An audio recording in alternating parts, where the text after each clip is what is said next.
Hey guys, welcome to episode 252 of 4Play Animecast. It is the 27th of July, 10:09 p.m. over on the eastern coast of the United States, I guess North America in general. We are in the second episode in for our summer 2024 reviews, just barreling right on through. Obviously, we've had our all our opinions on the season. We're trying to get through again some more of the series that are a little bit more episodic that have are okay with us just going through a couple of episodes before we get into kind of the more thorough kind of story related stuff. Last episode, last time on Dragon Ball Z, we we planted the bomb. That was our Shikanoko, our dear friend Nokatama review. That was interesting. But anyways, I am your host, Spire, and here are my compatriots, Toast. He's gone. Oh, He's Toast is he's there. dead. He's No, I'm deceased. not. Yeah. Hello. Ah, Hi. Near Sup? and Dark. Hi. All right, so I we shouldn't be are here. just I gonna go. shouldn't be here, man. Yeah, I'm a normie, so Yeah. and an kind of gotta see elitist. myself out. At the same Yeah. time. Yeah. Anyways, let's go on real quickly over our 2 weeks each. Again, I guess starting with Toast. How have your 2 weeks been? Uh, I don't know. Pretty good then. Okay. Pretty quiet Yeah. then? Has been I, okay? I, I What's guess happening? sure. I don't Okay. know. All right. Yo, Nothing exciting. you know what's a cool show? What? You know who's a cool singer? Who? That Kotoko girl is pretty cool. She is quite a prolific singer. Yes. You know what's a good show from back then that still holds up? Well, not really. Does it hold up? Does it hold up? No, maybe. Shauna? I don't know. What song? Well, I mean, what series? No, I'm talking about Kanazuki no Miko. It's still pretty Hanatsuki good. no Miko? Huh? Pretty Okay. good. Alright, man. Interesting choice, but Take no Yamakazushi is still one of the better mechs ever. I bet you can't even Uh, what's wrong with Kanzuki no Miko, Spire? I mean, I don't think there's anything wrong Do with you Hanatsuki not no Miko. like those type of women? With those Miko's? type of women, Mikos, lesbians, what? Which one? Which one are you referring to? Dynamic between Chikane and Himeko still pretty good, I even think though the she did some bad things to her in the story. I think the story is okay. I guess. You But know, it was yeah, even better dynamic. That was the but superior dynamic between them, though. what? If you look at Kaon and Himeko in Kyoshiro Totoa no Sora. Now that's some good eating right there. Pretty good. Oh my god. All right. Anyways, I guess mostly just kind of going back to some older series. I'm glad that You you know enjoyed what's yourself. even better back then though? What? Hidan no Aria. Good is a very subjective term with regards to Hidano Aria, although I was a guilty pleasure fan of Hidano Aria fan myself, You but pervert. it Well, we'll go is back. again, that's why I say it's a guilty pleasure. I didn't say it was a good series. Watch a real man show like Baka to test. And those Yeah. are very apples and oranges, I think. Although both are harem, like pretty much, but like What's they're quite. Hey man, what's wrong with Cube Cursed Curious? Get out of here. There's a lot wrong with Cube Curse Curious. I think I say that as probably one of the few people on the Western kind of anime community or anime related community to have actually read the light novels for that. But there's a lot wrong with that series. I want to say it's not that series is not a it's a bundle of fetishes. I think is the best description for it. But In fetish in what term? The real in the term literal or sense. Yeah, the the actual actual term? fetishes. The Actual the sexual term fetishes. fetish. Not sexual fetish. The You have a term. sexual fetish? What? No, we're talking about the Elden Ring description of fetish. like a fucking What? Diablo item. Like, what are you talking? Yeah. What are you talking about? I mean, not. All right. Well, Meaning a let's. fetish is an object such as a small stone carving of an animal believed to have magical power to No. protect or aid its owner. That's the Elden Ring version. I don't know what version of I think fetish that's a you're thinking about. little bit. I think that's just stretching it a little bit. But again, it's we're not here to really fully flesh out the Why are summary fate slash people description of C3. one of the people that fight the hardest? What is it? What is it? Because What does it Bob mean? Odenkirk is on their side, dude. Oh my god. I don't Anyways, know. I I'm glad to. googled fetish, and there's a lot of feet up here. Yeah. Probably like Yeah. Anyways, the most I do want common to. one, realistically. At Yeah, this foot point. fetish is one of Yeah, the foot most common fetish. fetishes in the world. So, Yeah. What's the difference between a leg fetish and a foot fetish? probably the wiring in the brain, Yeah. if I had to Anyways, guess. again, I do want to move on. Again, thank you very much, Toast, for covering your 2 weeks. Near, what about you? Um, I've been damaging my mental health. Um, I told you to have an exit ramp. yeah. But other than that, I've been playing a lot of gacha, which is also damaging my Which mental gotchas?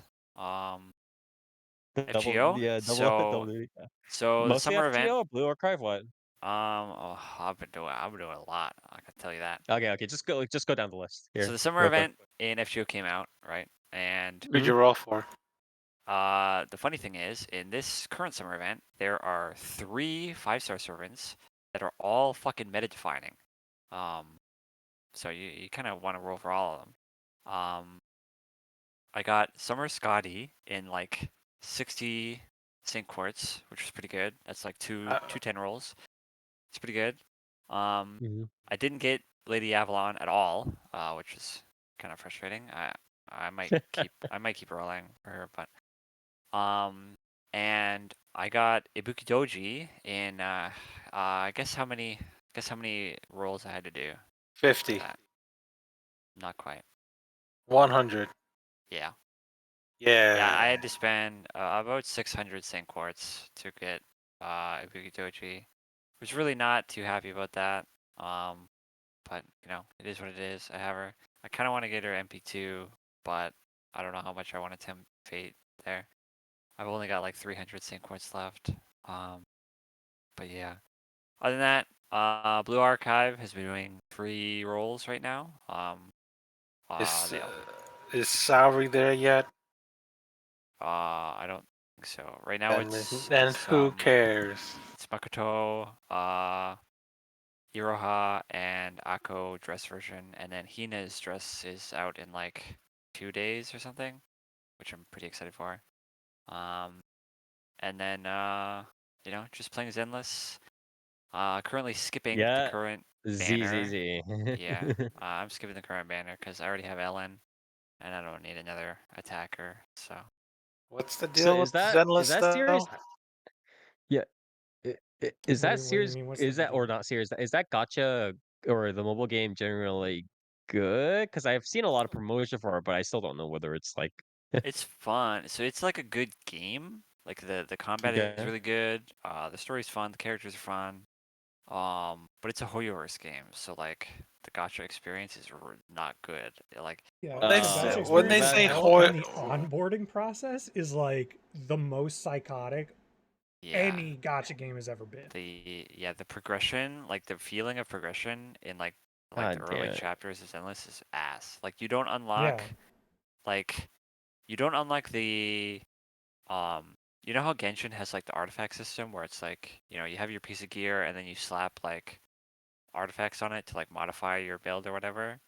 Um Right. you yeah, don't it's like the unlock that. 6 You armor don't pieces. unlock that until like 10 hours in.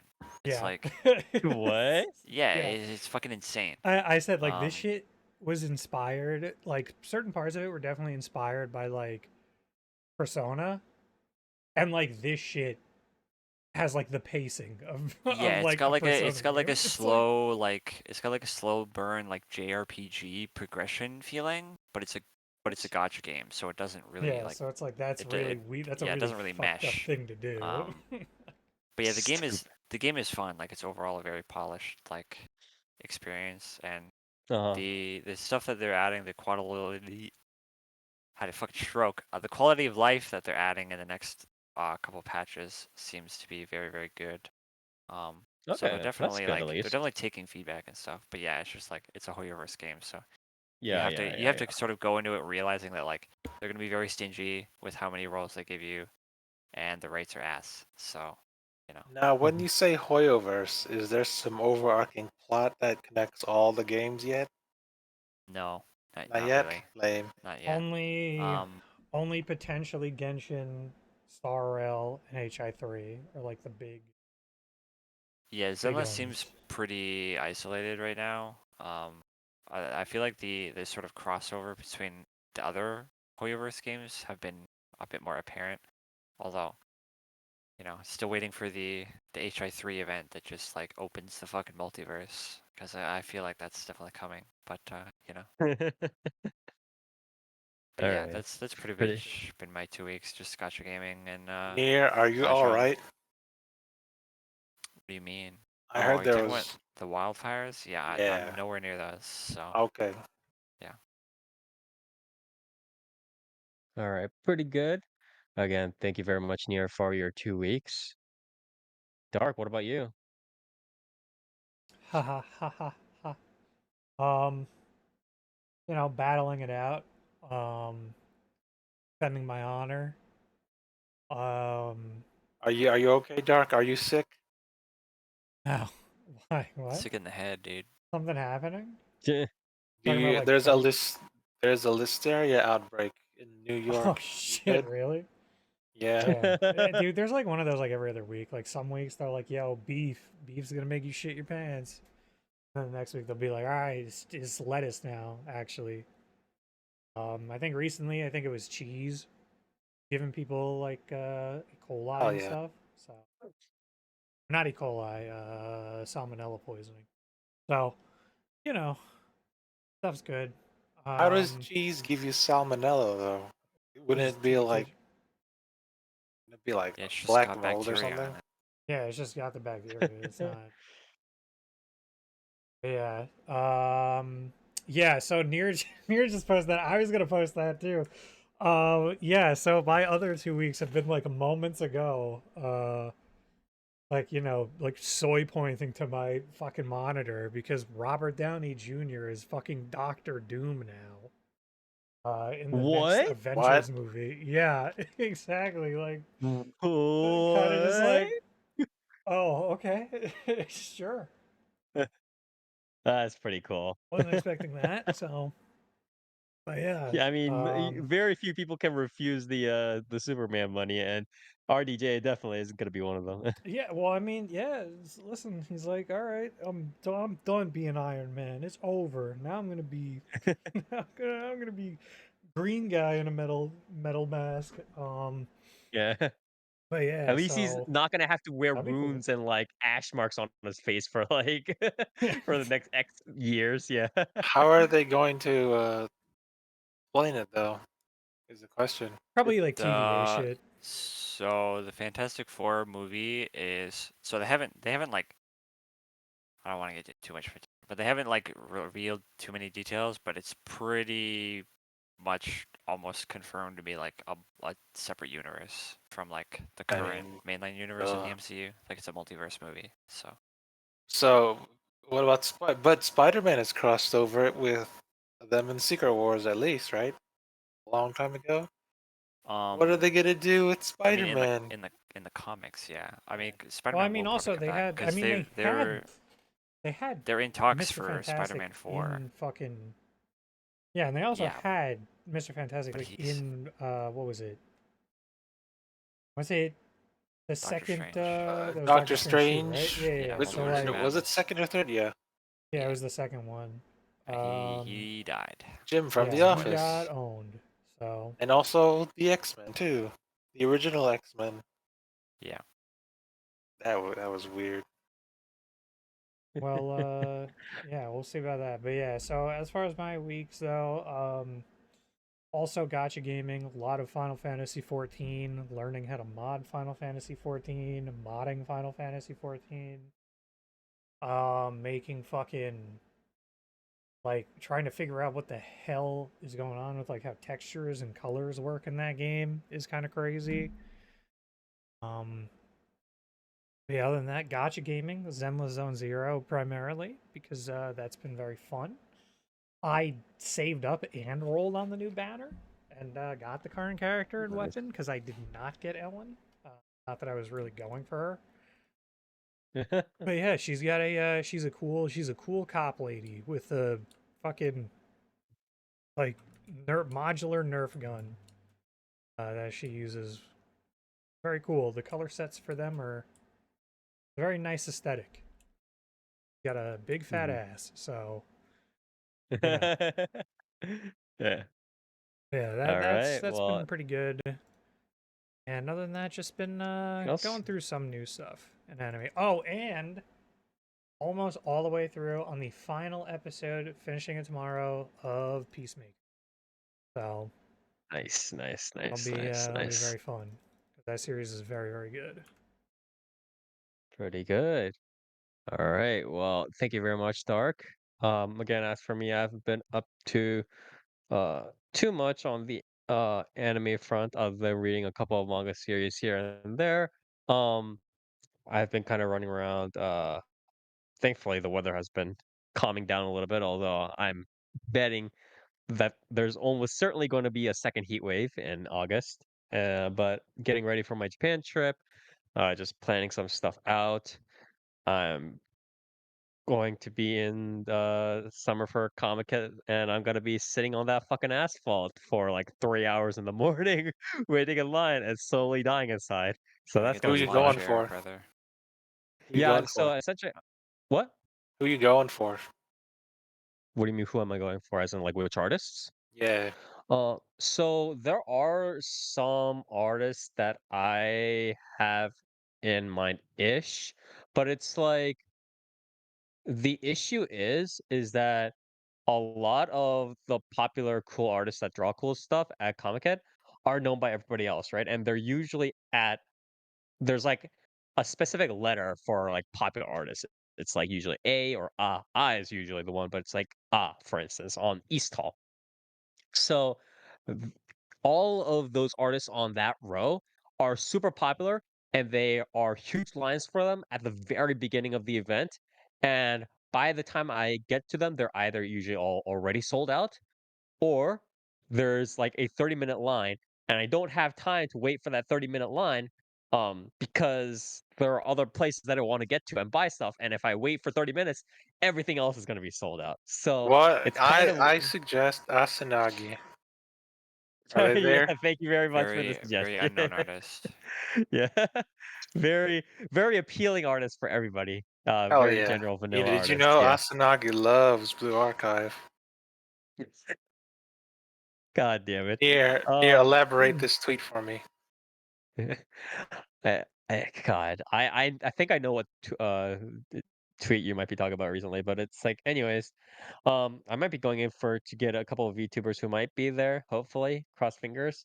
But yeah, just gonna be running around Comic Con and then going around Tokyo. I wish I could have extended my trip, but I can't extend my trip on a whim because I have security clearances and all that real life stuff, which sucks. But anyways, I recently downloaded one of the new games by Matosoft. And I think Matosoft and like one of their child companies, Select Oblige, which it, I mean, if you know about Matosoft, you know that they literally make the same VN every single time.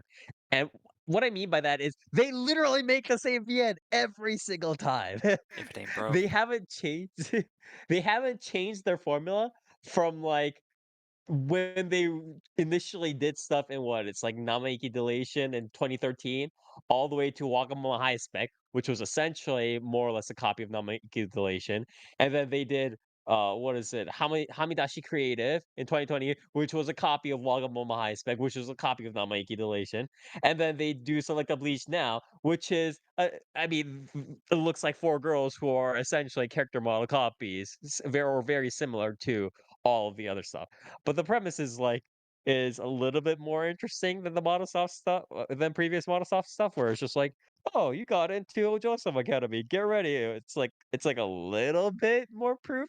So I don't know. It's like I don't know whether the Monosoft writers had a little bit of change of heart, but I'm maybe potentially willing to try it. I don't know. Um, If you but want it's pretty a fun. if you want a Yeah. recommendation, I see Slimy Sextet is up on JST right now. Yeah, I think I'll pass.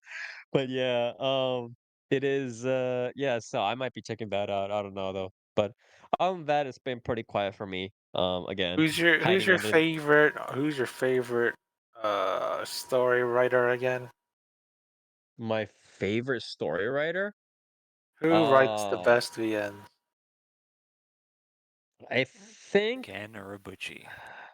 yeah, I've always had a soft spot in my heart for the people over at Asa Project. Um, I think Amato, and his crew do a pretty good job in kind of bringing together an unlikely premise, but with like good, proper character dialogue slash interactions that are related to the rom com. With regards to that, also are appealing in that rom-com wise, but also actually progress the story in a meaningful way that's not just but but I like the protagonist, it's not that just that shit over and over again. So I do like them quite a little bit, but again, they're these sorts of writers are quite rare in the industry. So, I see but Asa yeah, Project on Steam. yeah, Renai. Sankakurenai, yeah. Skito Sankakurenai. So yeah, the love triangle trouble essentially. That's one of their newer series. But anyways, yeah, so that's been pretty much my 2 weeks. And I guess with that, we'll just start off with our first series. We turn now to Toast. What do you have for us? Shit, what was it called again? It is There we go. There. Wistor Okay. yeah. Wistoria Wand and Sword, also known in Japanese as Tsue to Tsurugi no Wistoria. So this is a manga original or light Yeah, novel it original? is a manga original, and Okay, getting it a is manga light original. novel, and either has gotten already or is getting a Yeah, light novel almost died. adaptation for some reason. Okay. Yep, yep, I yep, don't get yep, it. yep. And It's because they let's love this shit, man. the studio making this is Actas, along with Bandai Actors. Namco Okay. Pictures, which makes sense. I'll bring it Hmm. up in a bit. I think you mentioned that Actors is the one that did Girls in some of the initial, at least initial Girls and Panzer stuff, right? But if I told you I've never watched Girls on Panzer, I hate it. God damn it, man. Wait, how do you hate it without having I watched hate it. it? Name one good character from Girls and Panzer. What? He hates What? tanks, They're all dude. very good. Yukari is my favorite personally, but they're all very You good. weirdo. My Come on, man. favorite is Anchovy.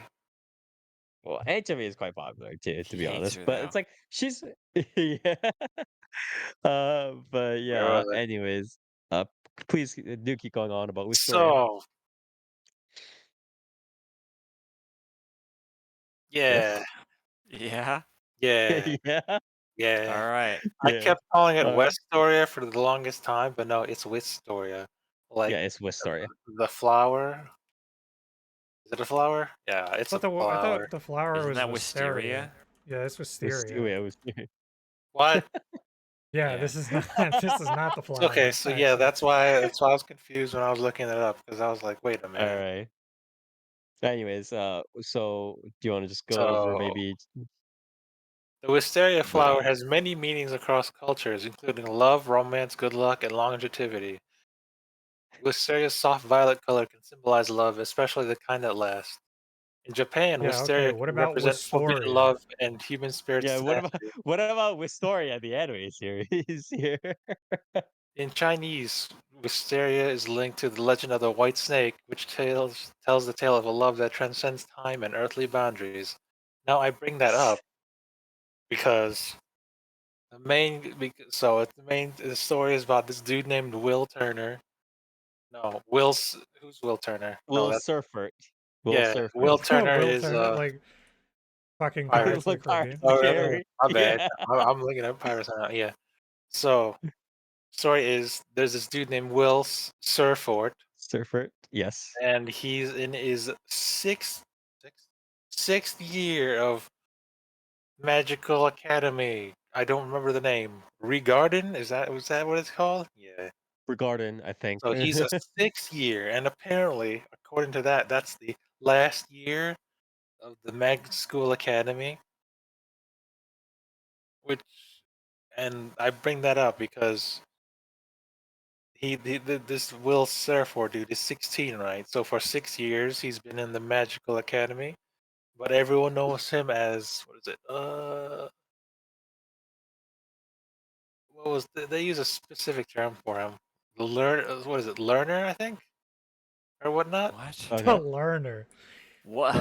Uh, Yeah, that's what He they The was used to call student? me back Yeah. in school too. Because I uh, man. was This Yeah. learning. dude. No one This else was dude's learning. school's Just me fucking though. learning shit. What a loser. Look at this let guy me see, what learning is shit, man. What a This guy over here nerd, eating bro. bees and learning. I bring So that up yeah. because there's three types of curriculum in the Magic School. There's they call him a learner because there's three types. There's uh the curriculum or where there's the book stuff, like studying stuff, and then there's Okay. spell work, and then there's like the practical exam. I guess is that the term? Or it's the praxis as they call it, which is I guess the applied arts of magic. And the thing about Will is he has no magic at all. Wow. So they call him We've never Dude. seen learner. this. They call him learner because he has high aptitudes in magical theory and like the book stuff in class. Okay. But when it comes to like spell work, he's got a score of 0. How is he not flunked? Well, yeah. So the thing is, apparently he makes up for it, and for his score of 0 in like spell work, he makes it up in the book work, which is why they call him a learner because he doesn't have like practical experience with I magic. don't think that's how grades work, really, but sure. And it's a weird Also, system. wait. So he like can't? Can he just like he's just hypothetically like they think he just can't use magic? Like Well, he's every time he's he's tried to just use like magic in his 6 years, he's been unable to. And his other, so he's got super high scores in like the theory of magic. I guess that's what I'm calling it, and in praxis, which is which is like the dungeon slash app, like practical application of combat with magic and whatnot. Huh? It's weird. wait. How is he good with the application of magic if he cannot use? Thing is, without magic Wait, is actually, let me ask a question that'll probably set the baseline for our discussions about this world going forward. Are the rules or like are the is the world building that they do with regards to the academy, is that considered important in the story structure? Like, does the author actually take care to create these like proper rules, or is he just like, yeah, there's a fucking academy in some classes? though. I mean, the way that Will hasn't flunked yet is that he has high scores in the practical stuff, or the magic theory and the combat stuff. So, and in order to graduate at the top Yeah. of the class, which he's trying to do, he's basically trying to become the so they have this thing where, you know, it's this thing where, oh, if you graduate top of your class in school and you have a certain amount of credits, you can go to the upper class and try and become Okay. something called the Magia Vander, which is like these Yes. 5 elite which is like these 5 elite mages that protect the world from aliens or whatnot, something like that.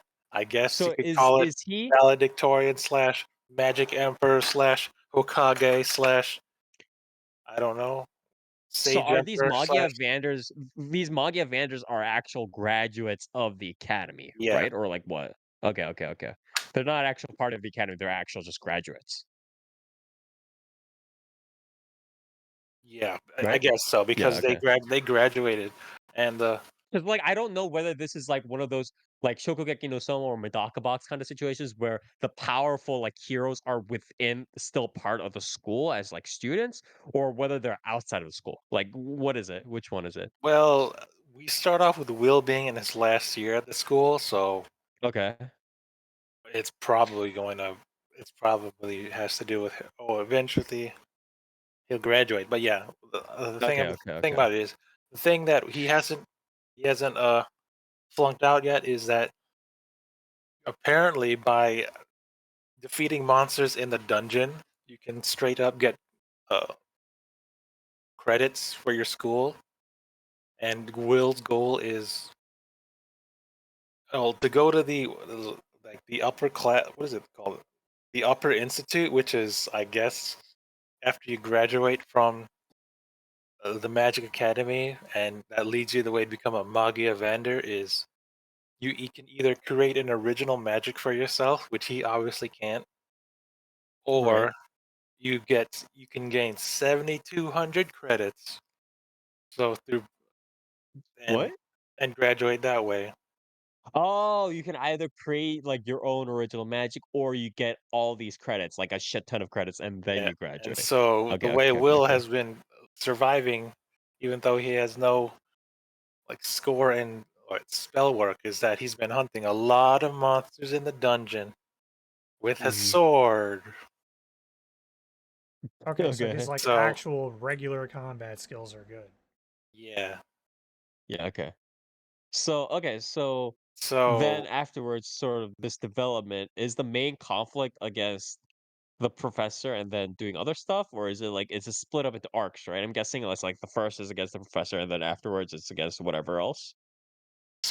in order to bring that up, the other parts of the story, you should know that the writer of Wistoria is Fujino Omori, and Okay. if you don't know who that is, that's the creator of Danmachi. And let me Oh my tell god! God you, damn it!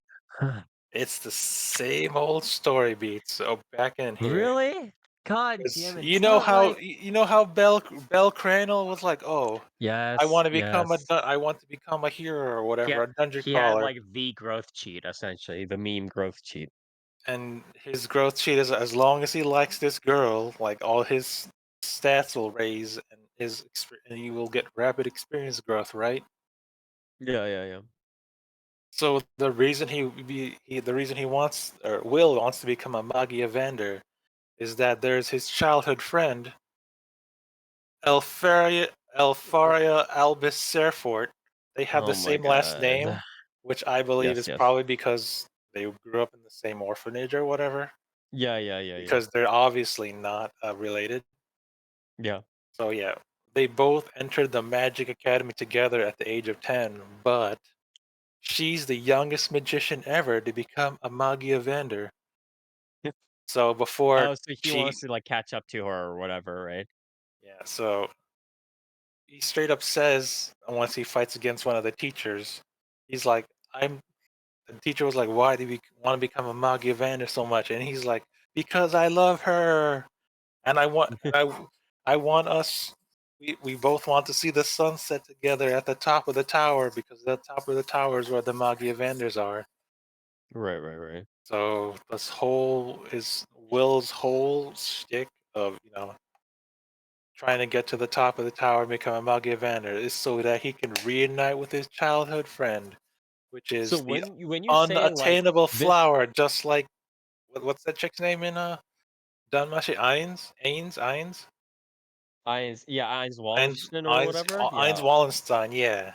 Yeah, That's the is what I'm same saying. story beats and Fucking, I whatnot. can't believe this motherfucker, this author made exactly the same story. It's actually like, and that I mean, he's I could believe it. actually like getting paid for this.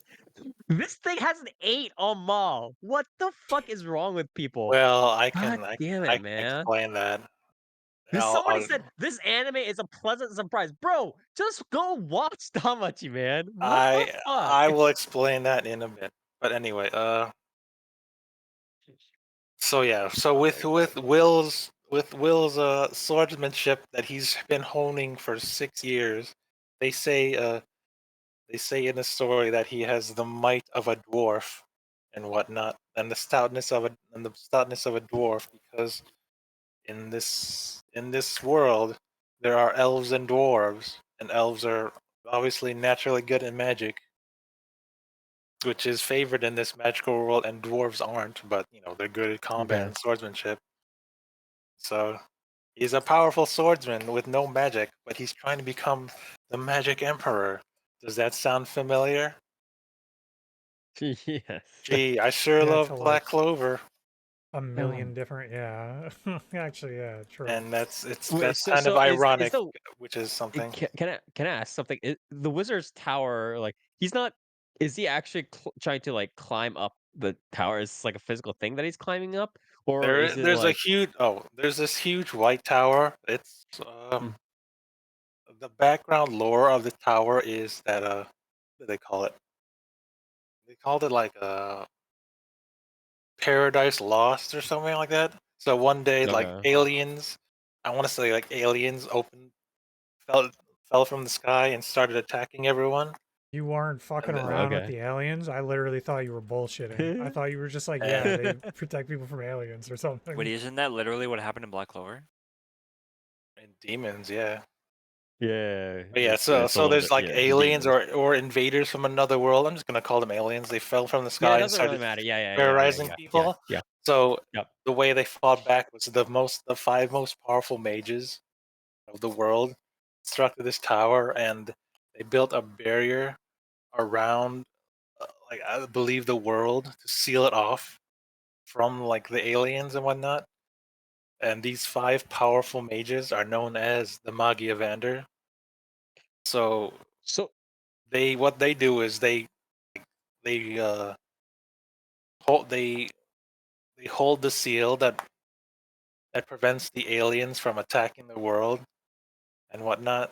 So the whole point of so the so of going to the Magic Academy and like trying to become a Magiavander is to become like one of the most powerful mages, so that when the barrier finally falls, because they keep mentioning in the story that like one day the barrier will fall and we'll need powerful mages to fight against the aliens. Why don't they just put up a Whatnot. new I mean, barrier? yeah. Just saying. I mean, I think the lore is not what I was getting at really. The point was, is the story like mainly focused around just mini arcs slash arcs of him putting around in the academy? Is he trying to climb the tower? Is he in the dungeon? What is he doing? What is this, a dungeon crawl The series? I What's believe happening here? there's 3 episodes and there's just been Okay. 3 major fights, but Yeah, the yeah, yeah. actual climbing of the tower is probably going to happen after he So, graduates, because he's delving up or down into the dungeon. The tower is what keeps the barrier in place. So, and when he delves into the dungeon, I believe he's going downwards. So it's So like this mostly place. it's mostly dungeon stuff right now. It's yeah. dungeon stuff right now because How much? How he needs often? credits in order to graduate. Oh yeah. Because he Right. needs And like the 7,200 credits or whatever it is. You're right. Yeah. 7200, yeah, and killing Yeah. monsters, like they made a mention that this there's a floor boss, or there's this floor monster that's worth 4 credits, but then Okay. Wow. like this super rare Holy shit, that's so variant, bad. they call it an over 5 variant, is worth like 7. That's so Wow. bad. Yeah, That's so so bad. So he's gonna Straight be up grinding there for like grinding. the next 30 years or whatever. Yeah, he's been pretty much. grinding for 6 years near since he Oh was Wow. my 10. So god. Wait, so how often does he and the other girl meet? Is the other girl just like in the tower all the time, or the childhood friend, is they she do in the tower not all the time? meet at all. She's Okay, remember, so it's a split perspective. she's at the top of the Right. tower doing whatever, Okay, and so they don't meet. here's the second question, because a standard setup uh for that sort of like split perspective, like, oh, I can someday I'll get to meet her, and then she's like off doing her own thing, and then he's like all struggling and trying to honestly like meet her. Is that like usually what happens in these sorts of setups is that this other girl gets macked on by some of the other people, like other Magia Vanders or the other people on top of the tower or other powerful figures or whatever, right? Or like other people try to hit on her. Is that sort of shit implied yet, or what? There's this mysterious. There's this one guy who's got white hair, white bluish hair, which I assume to be ice magic.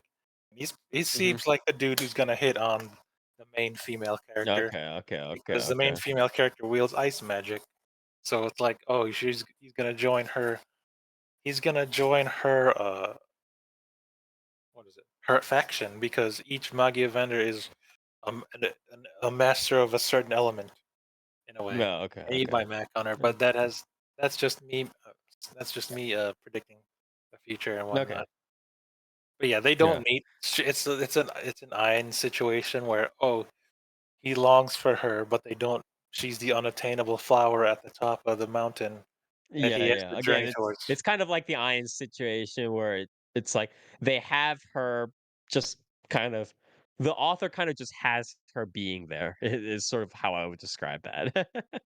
Like she'll provide some like general dialogue in terms of like comedic relief or like exposition here and there, but it's mainly just like the girl is there, and it's like that's about it, kind of thing, But right? don't worry, So because if you thought, don't worry, there's another girl who likes Will that's around him at all times, but you know yeah, that yeah, yeah, the nothing will classic. happen between them because Will and Elfaria are hyper fixated on each other, so nothing's gonna ever happen between the two. So I'm just gonna poor say poor if Hestia this in this yeah, series. if for Hess, yeah. I'm just gonna say it right here. If this series gets another stupid fucking or gets a stupid fucking spin-off, like how Danmachi got Sword Oratoria, you know, I right? kinda like Danmachi Sword Sword Art Oratoria. Artoria. Sword Oratoria was definitely better. I agree. I agree that Sword Oratoria was better, but solidly than Danmachi. I agree. But I'm just gonna say, if this goes exactly the path of Danmachi, I'm gonna scream, bro. I'm gonna But scream. yeah, let me guess. Let me get through the bad parts of this series. All right, so Okay. other than like the Danmachi formula, which means your main heroine and main protagonist don't meet as often, so there's not much. It's not much interaction between the two, so they don't build up their relationship all that much. It's just Mhm, implied that they like each other and whatnot, mhm. which is not, which I don't think is that cool because it sacrifices some other like meaningful character building between the Okay. two. Like even then, Kirito. I'm just gonna say it's Kirito and Asuna. When they did South Progressive, they had a good dynamic and gradual character development between those two. Where's it between Bell and Ainz? Where is it between Will and Alfaria? You're just gonna have your other. You're just gonna have the other main female lead who's in the story more often, which in this Yeah, case her I name's. just don't really understand why it's like it's kind of similar to a long, long time ago when we complained about the ReZero situation, right? But even in ReZero, there was a better balance of those characters, those heroes, than there is with Danmachi, where Danmachi and Wistoria are both pretty much almost entirely split perspectives. And sort of again, as you said, they have the other girl. I'm just gonna call this the Hestia character, right? Her name's And the Colette. Hestia character, yeah, Colette, excuse me. Colette in this and Hestia and Damachi are pretty much. I think most people yeah. I think most people watching these sorts of series consider Hestia to be the main girl, right? Because there's so much more interaction with her with um Bell, and Ainz almost becomes a Ainz or Alfaria in this case becomes almost a deuteragonist, right? A second protagonist in this case, and it's kind of like a very weird structure where if you have a deuteragonist, you really need them to kind of start pulling their own weight in terms of their own development or whatever stuff like that, which is kind of what happens in stories like Index, for example. But I never really saw this full development kind of thing happening with um Damachi with Ainz beyond like the whole like, oh, it's she does the comedic stuff every once in a while, although she's cold faced. And obviously it became better in Sword Oratoria, but Damachi should not have needed a spin-off, an entire spin-off to develop Ainz if she was supposed to be a deuteragonist. So I think this sort of falls into a similar trap, right? Where it's like, Yep. as you're implying, where it's like Alfaria is out there, but if she's supposed to be this other character, like strong main character, she should be more developed. Where it's like, okay, But yeah, like that's the major flaw of this system. Or what else? yeah. That's I guess the main story beat. Yeah. The other Audio visuals. characters. Oh, What? okay, yeah. What else? The other nitpick of the story. It's too Magic Academy, man. It's literal. It's so much Harry Potter. It is Harold literal. Potter. Way too much Harry Potter for me. You got Colette, which is actual Hermione. Hermione. Yes, She's yes, always with yes, Will and whatnot. yes. I don't think there's a Ron Weasley yet. Maybe there is Will's roommate, but he's an Well, artificer, essentially, this and he's this only is appeared in essentially like insert 5 minutes. character as Ron, So right? I don't think there's a Ron Weasley yet. But yeah, Yeah.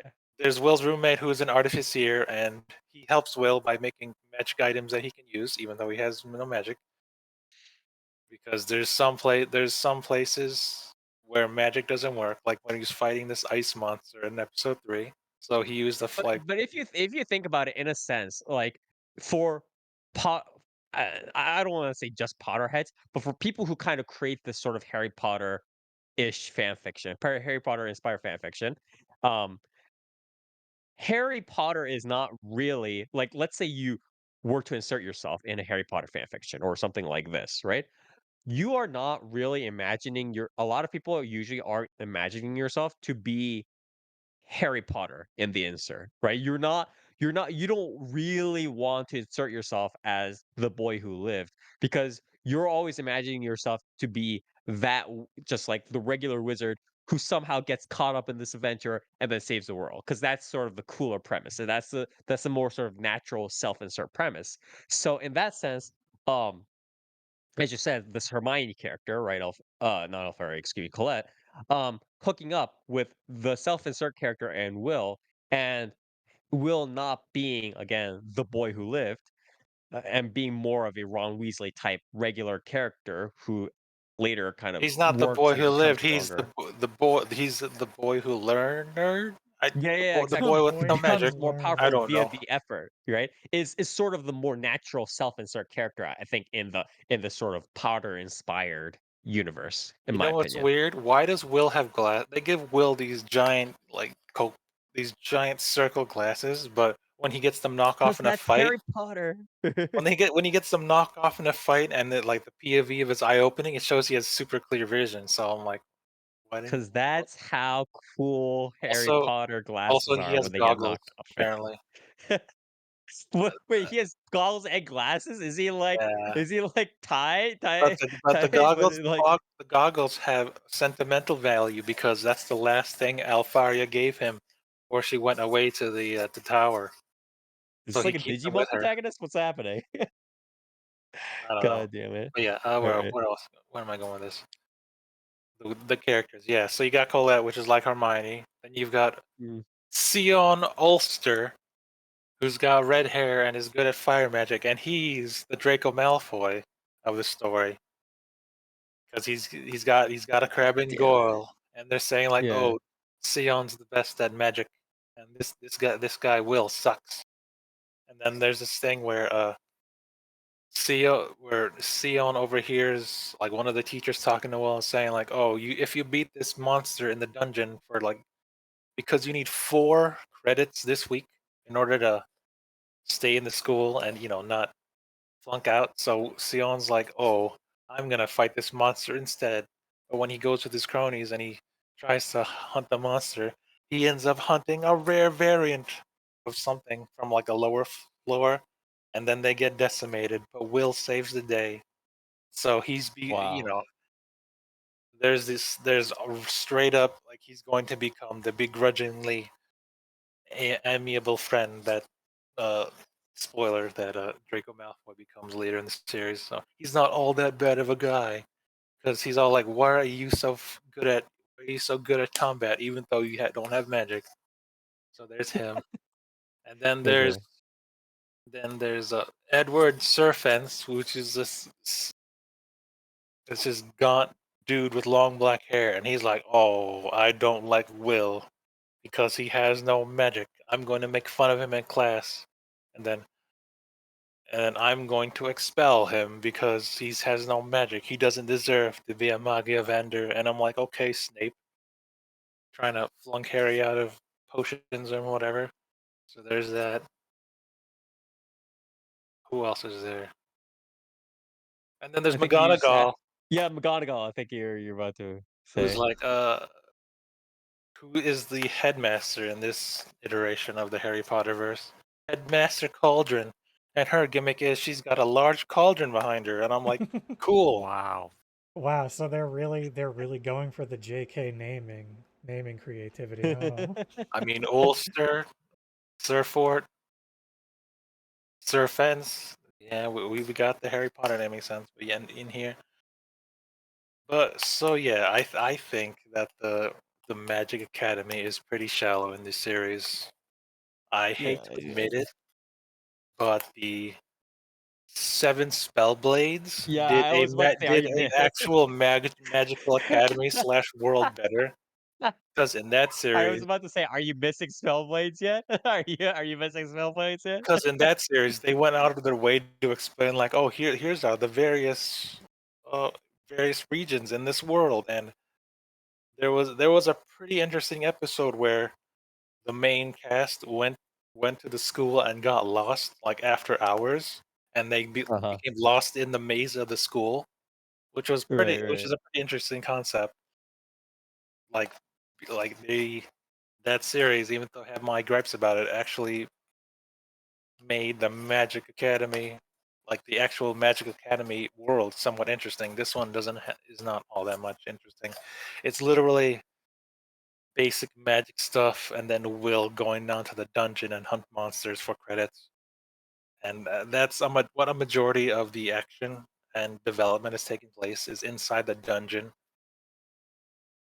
of the of this academy.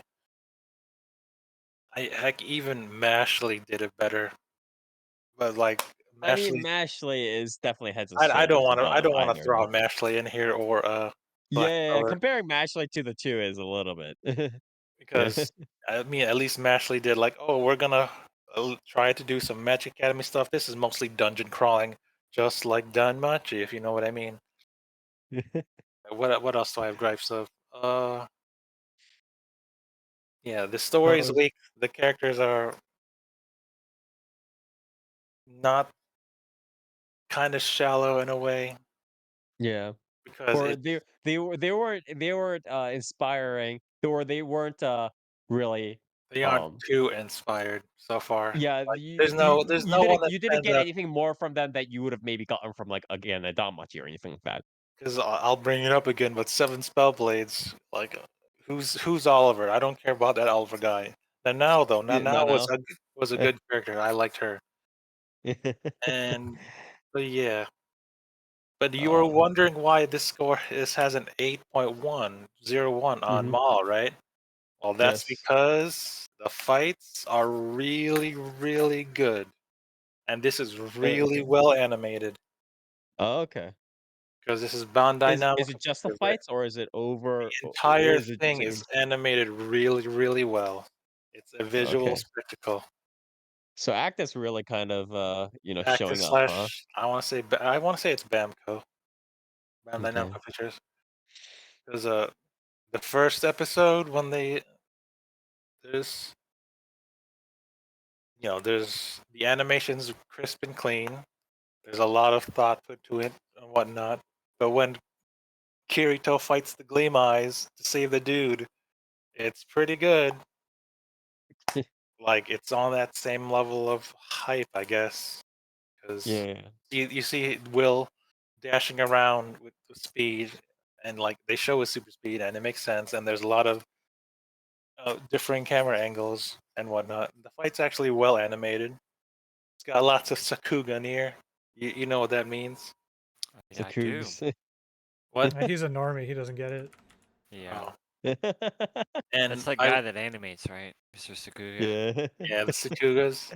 And I bring that up because the main director of the main episode director is Tatsuya Yoshihara, who's also worked on One Punch Man, Oh, Jujutsu nice. Kaisen. I Oh, believe okay. he sort Alicization, and I believe he was like the main guy, the main animator who worked on Black Clover, which also had some pretty visual spectacle fights and whatnot. So yeah, this guy's well versed in animation, so that's why everything looks good. That's why Yeah, this has such a the high staff. score. Yeah. It Oh, looks so most of it's really, just really good. visuals carrying it. What about the Yeah. audio? Uh, Like, who did the audio? is it noticeable? ODEP? Or sorry, ODED, sorry. OPED. Ugh. I don't. Well, if we're gonna talk about OPED, it's Penguin Research. I don't know who Penguin Research is. Do I you like the OP? Have you heard it? It's okay. It's not the best one. Research. I feel like I've definitely heard of Penguin Research. I just don't remember what They they're like. they do Magi. They did Magi, Real Life, Durara, Ours no Kyoju, Shadowverse, Gundam Build Divers. It's Yeah, okay. I that's why I know That's them. Yep. not my thing. And the Phil Divers, it's like they're very I don't even know how you would describe them really. It's what you would expect a show like Gundam Build Divers to get. Oh, the main sound designer, I believe, is Shota Yaso. Is that what I wrote? What I would jot down? Yeah, and they're okay. Like cool, I guess. Thumbs up. I'm not gonna. It's no Yuki Kaji or no Hiroyuki Sawano. Like, but they're good. To be fair, Hiroyuki Sauna has gone I off I into the know. No. K-pop deep end now. So, Hey man, but yeah. it's good.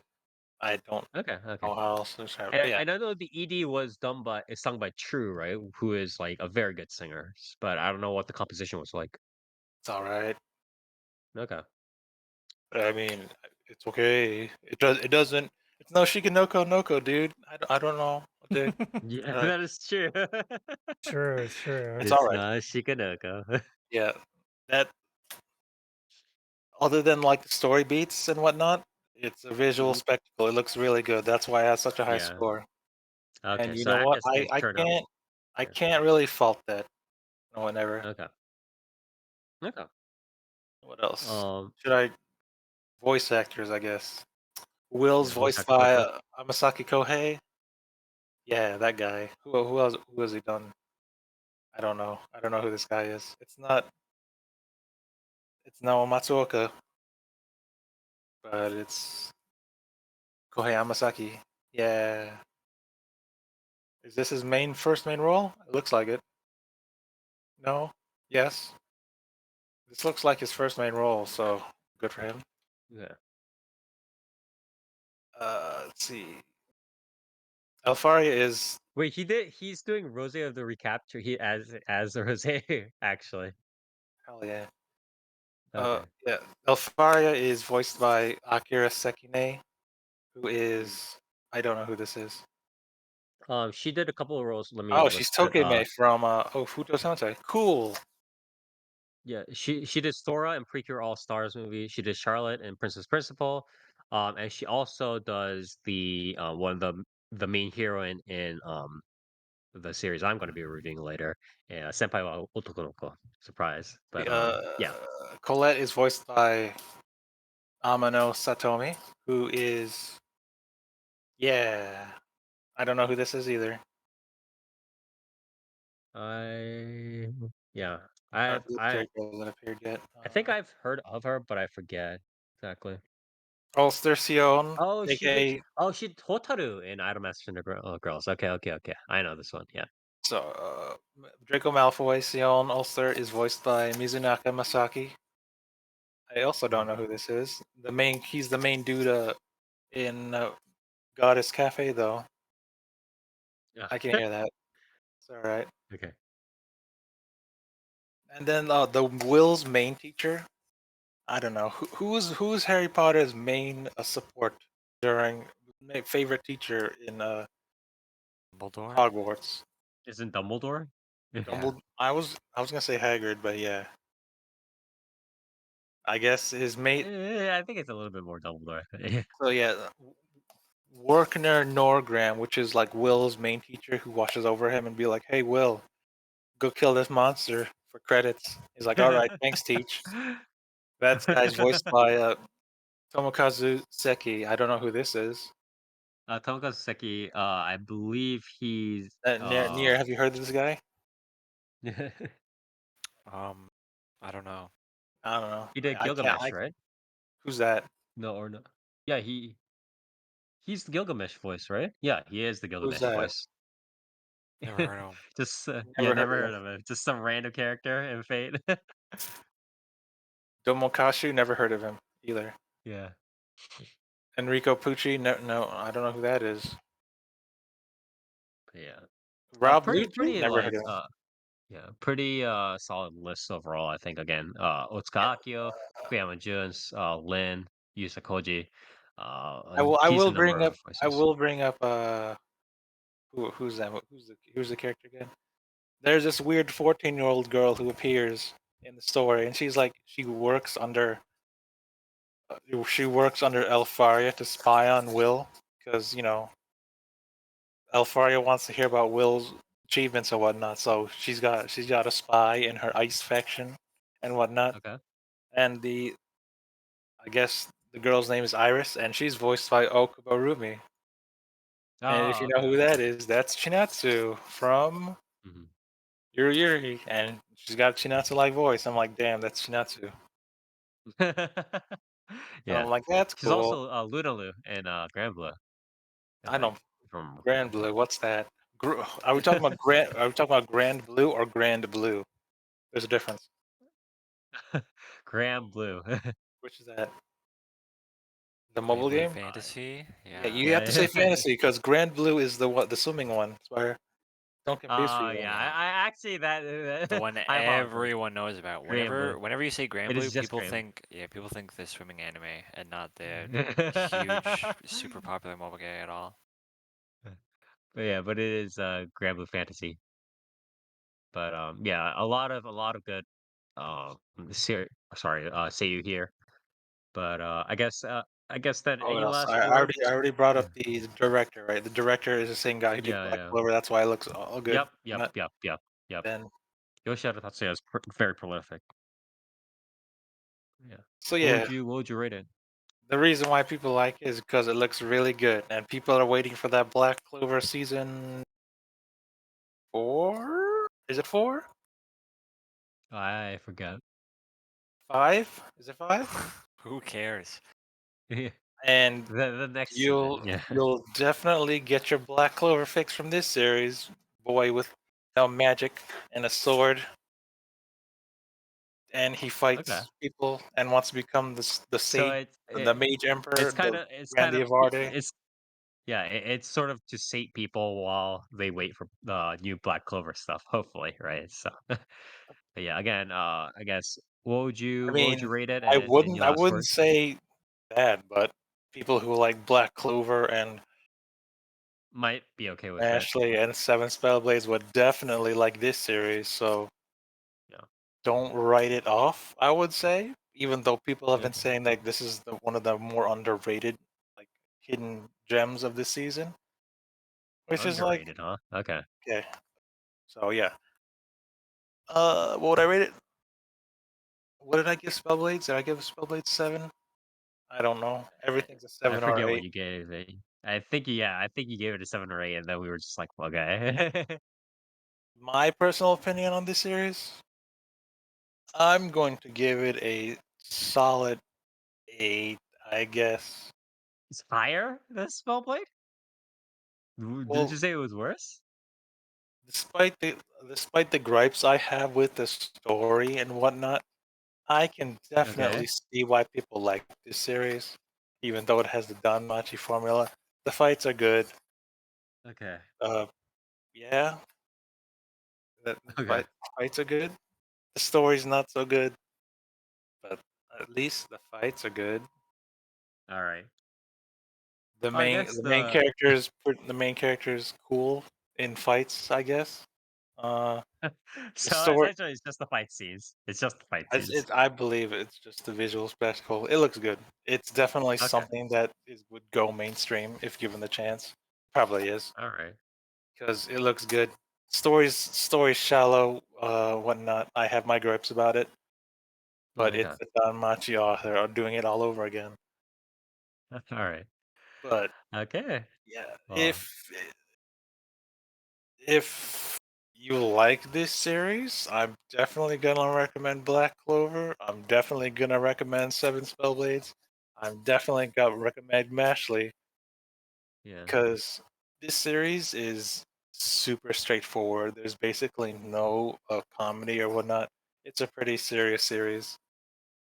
Okay. I do prefer Oh, Mashley over it. Like uh, if I'm going to rank this series like something above and below, I'd say Mashley's above this because Mashley has the absurd humor mhm, that goes with it and has a better magic school uh setting because they do more stuff in this magic school other than here where other than this series in Wistoria where it's mostly about Will fighting things and whatnot. yeah. And one series below is I'm probably gonna say Spellblades Okay. because even All though right. I do like even though I do like Nanao, people I'm never gonna say Oliver's a good main character. He's kind of ass. Nanao's a good main character though. Okay. He's like Nanao is written better than Oliver. I'm gonna say that, and Yeah, I think we did cover that in the review. she stays For close Spellblade. to Oliver. Thus, her character development is better than what we see in here in Wistoria, Mhm. but it doesn't look as good as Wistoria. Okay. Say, yeah, Anyways, all 8 out of right. 10. Well, I will. It's it's kind of lukewarm for me, but I would definitely recommend it to other people. That's It's why I get the 8. lukewarm 8. All right. I gotta fuck other people. But yeah. Ah. Anyways, thank you, I Toast, it's like if for I recommend it to people, I don't think Maybe, they get mad maybe at I me. wouldn't have gotten as So much blowback if I just fucking was like, yeah, Nugget 10 fucking sucks cock, but like, it's like a 8, 9 out of 10. You know, you like, should you Dark should have just recommended Dokkan, to be honest. But anyways, I can see sort of what you said some of the positive points for it's very good Wistoria. shonen for people that like shonen. But yeah, this is Wistoria. That was Wistoria, Wand and Sword, also known as Tsue to Tsurugi no Wistoria. This is manga original, done by the same author who did Damachi. So you're pretty much gonna get very similar brand, or more or less a carbon copy of this. Done by Actus, as noted by Toast. Actus pretty much rolled up, all prepared, did very well with the visuals. So if you like that sort of like just action and like Magic Academy stuff with the Dalmachi flair, I please do check it out. So yeah, that was uh Toast with Wistoria. And next on the chopping block, Dark. What do you have for us? I have Elf Son wa Yaserarenai, which Yeah. is roughly well, not translates to, but is being like localized as plus size elf. I think the literal Yes. translation is like elf cannot go on a diet or something, which is Yeah, this elf can't lose weight essentially. which is Ersan wa false Yasarana. advertising because she does. Okay. She just gains it back. Um which This she's is just a like me manga for real. original. Yeah, Yeah, yeah, this is a pretty much web all of manga us here. original. This is a short as well. This is a 10-minute short. Oh, see it? Okay, so it's a short. Yes, okay. Yeah, I believe I couldn't find a rip with something that I'll get into later that Toast had spoken to me about, and I'm gonna have to ask him like specifically what if he knows anything more about it. I'm not gonna spoil Yeah. it or anything. We'll get into it when we start getting to that part, but yeah, so Also, before we get in, I do want to mention just something about the author slash artist. The author slash artist, stories plus art, I believe, is done by an artist called Synecdoche. And Is that how you Synecdoche pronounce it? is All right. yeah, I actually had to Google it, and that's apparently how you pronounce it, Synecdoche. And this artist is a relatively famous, or I guess around, I don't know whether I would say around these parts, but in general, a relatively famous ero manga artist, and he is very famous for drawing fat girls or very plump girls. So I was quite surprised to. I mean, I wasn't surprised to see him draw this sort of stuff. I was surprised more to see him on, I guess, the non-ecchi side.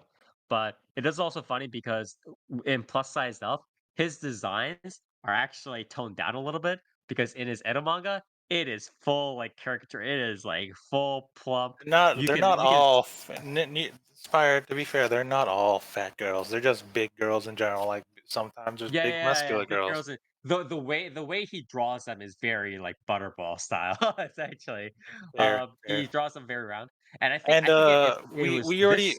we already mentioned why he draws in that style, right? Yes, yeah, exactly. yeah, We should bring it up. past Yeah, trauma past trauma of apparently. him watching. He watched like a video of No, he like saw the it was starving. So you the saw that it was a photographer, photo, the famous photo of like the starving kid, the starving kid with the with the vulture, Yeah, and he's like, buzzard. "Damn." Yeah, the vulture. exactly. Yeah. Damn. So I really love fat bitches.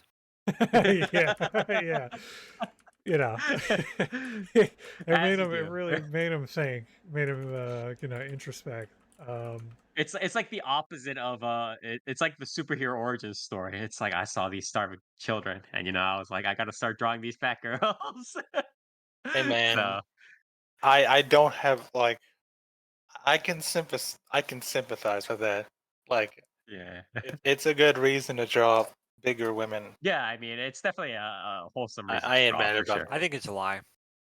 Yeah, I think he's I think just it's covering up his fetish.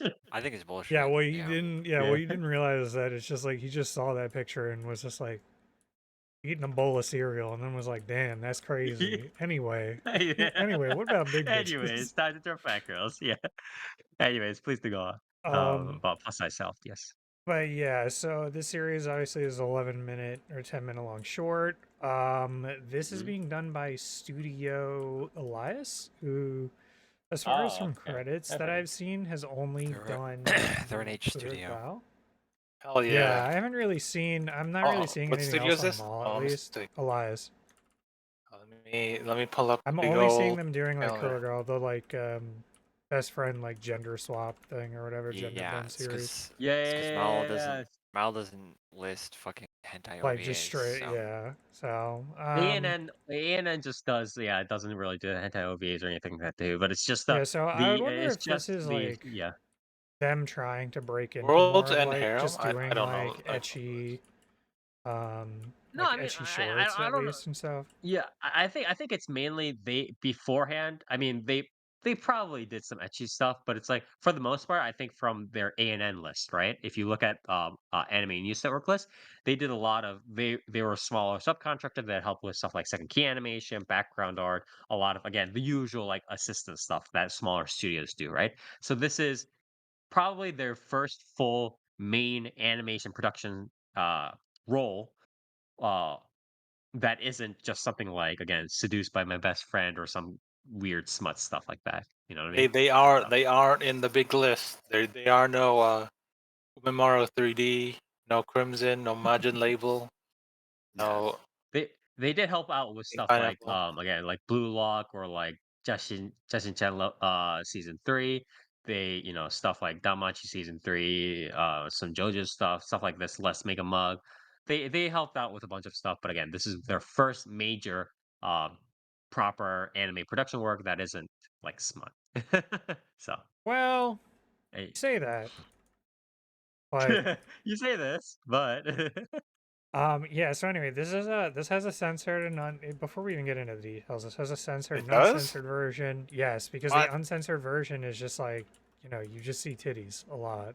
Oh, But yeah, so that if I you I don't not remember that. that from the manga. So Yeah, I mean, like, there's a lot of, like, there's, like, a lot of bath scenes that are uncensored. There's a lot of, what do you call it? There's a lot of, like, clothes ripping with our, like, the main elf girl, stuff like that. So, yeah, so this series gets into a lot of very, very etchy stuff. yo, that opening though.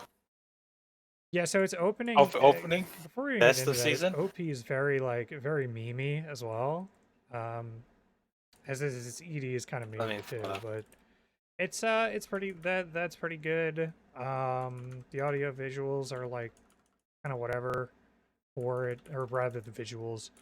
But anyway, yeah. So the premise of the series is Naoe-kun is a massage therapist. He's about to head home for the day when he is saddled with a rather strange patient. This lovely lady has emerald eyes, pointy ears, and grew up in the forest. Everything about her screams elf, except for her body. And it's because she big. Uh, so the story is, she traveled to our world, and since elves are vegetarians, she was like looking for things to eat, and she discovered French fries. So now she gorges herself on French fries and gained a lot of weight. But I don't she's blame not her, to be able to. honest. She's not able to. She's not able to travel back home because you have to be the precise, like the exact weight you were to like when you left to cross back to the other dimension. Um, Mm. and so yeah, Let me so let she me goes ask to you, this Dark. massage therapist to like essentially get lessons of how to like shed pounds. Yeah, yeah.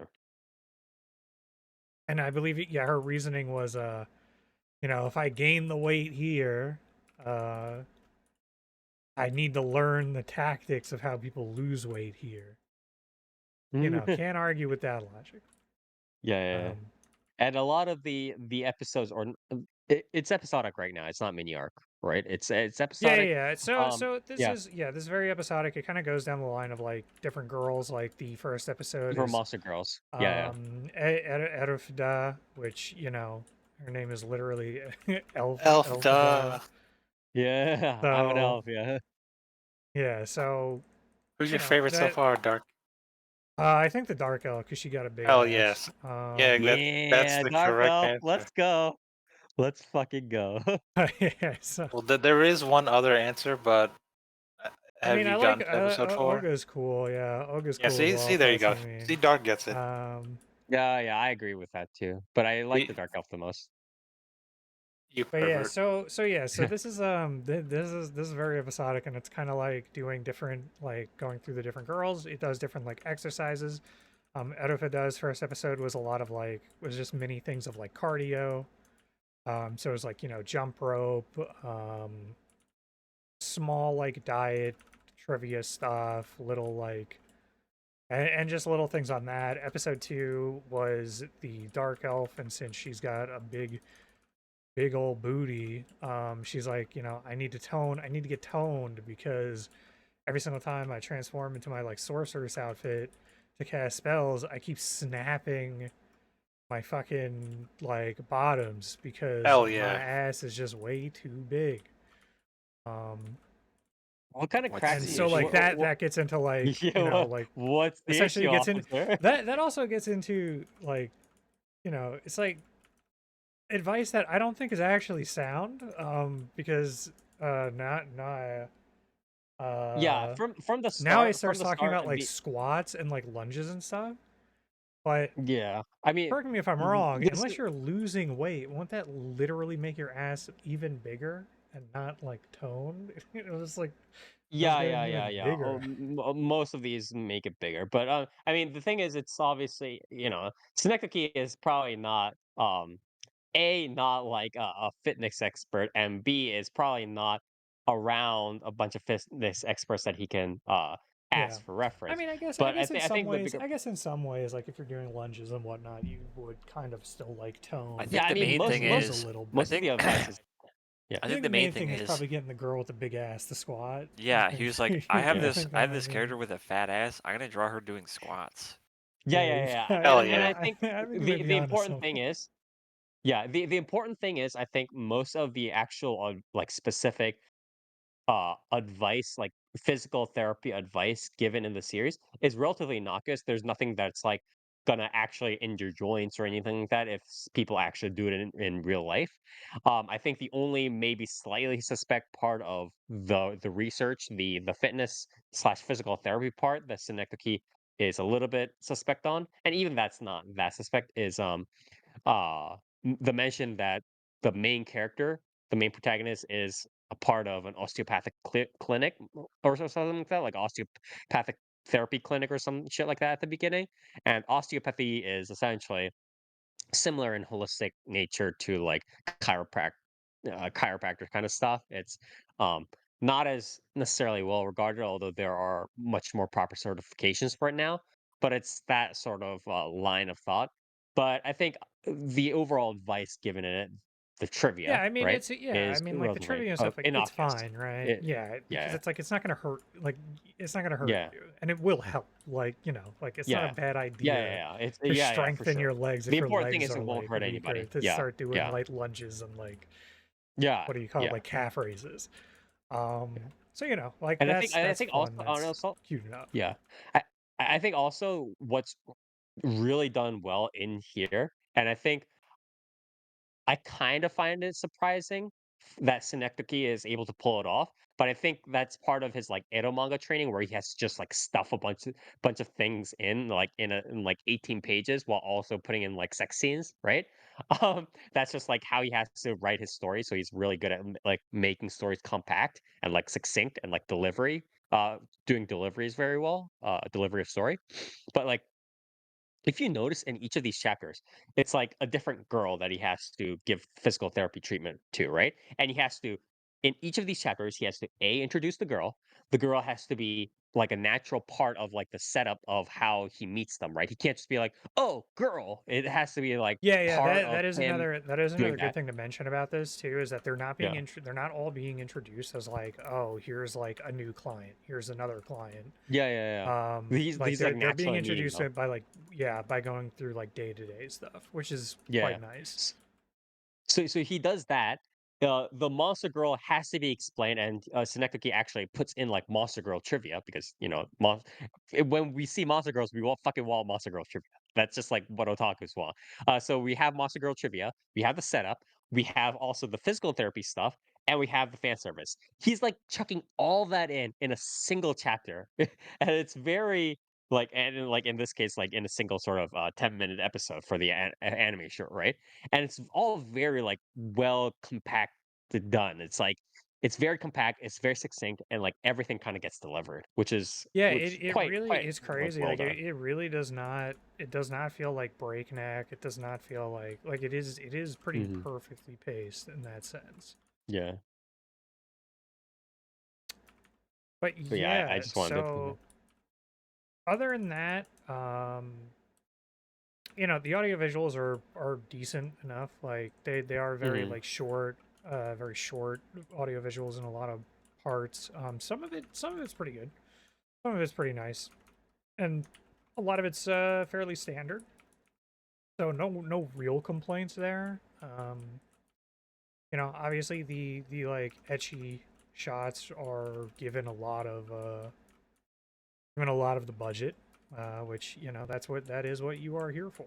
So, but yeah, I'd say it's pretty good. Another thing to note, I guess, is that a lot of the voice actors and actresses are very they're very new, or not really like new. They just don't have a ton of like main roles. Like Erufuda's voice actress is obviously like a consistent character of Bang Dream. However, like that is kind of their only like huge role. The main MC, like the main character, massage therapist guy, Takehita Ishii, and he is a fairly newcomer. I mean, like he started in 2019, but as far as his roles here, they're very small. They're not even like true mains realistically.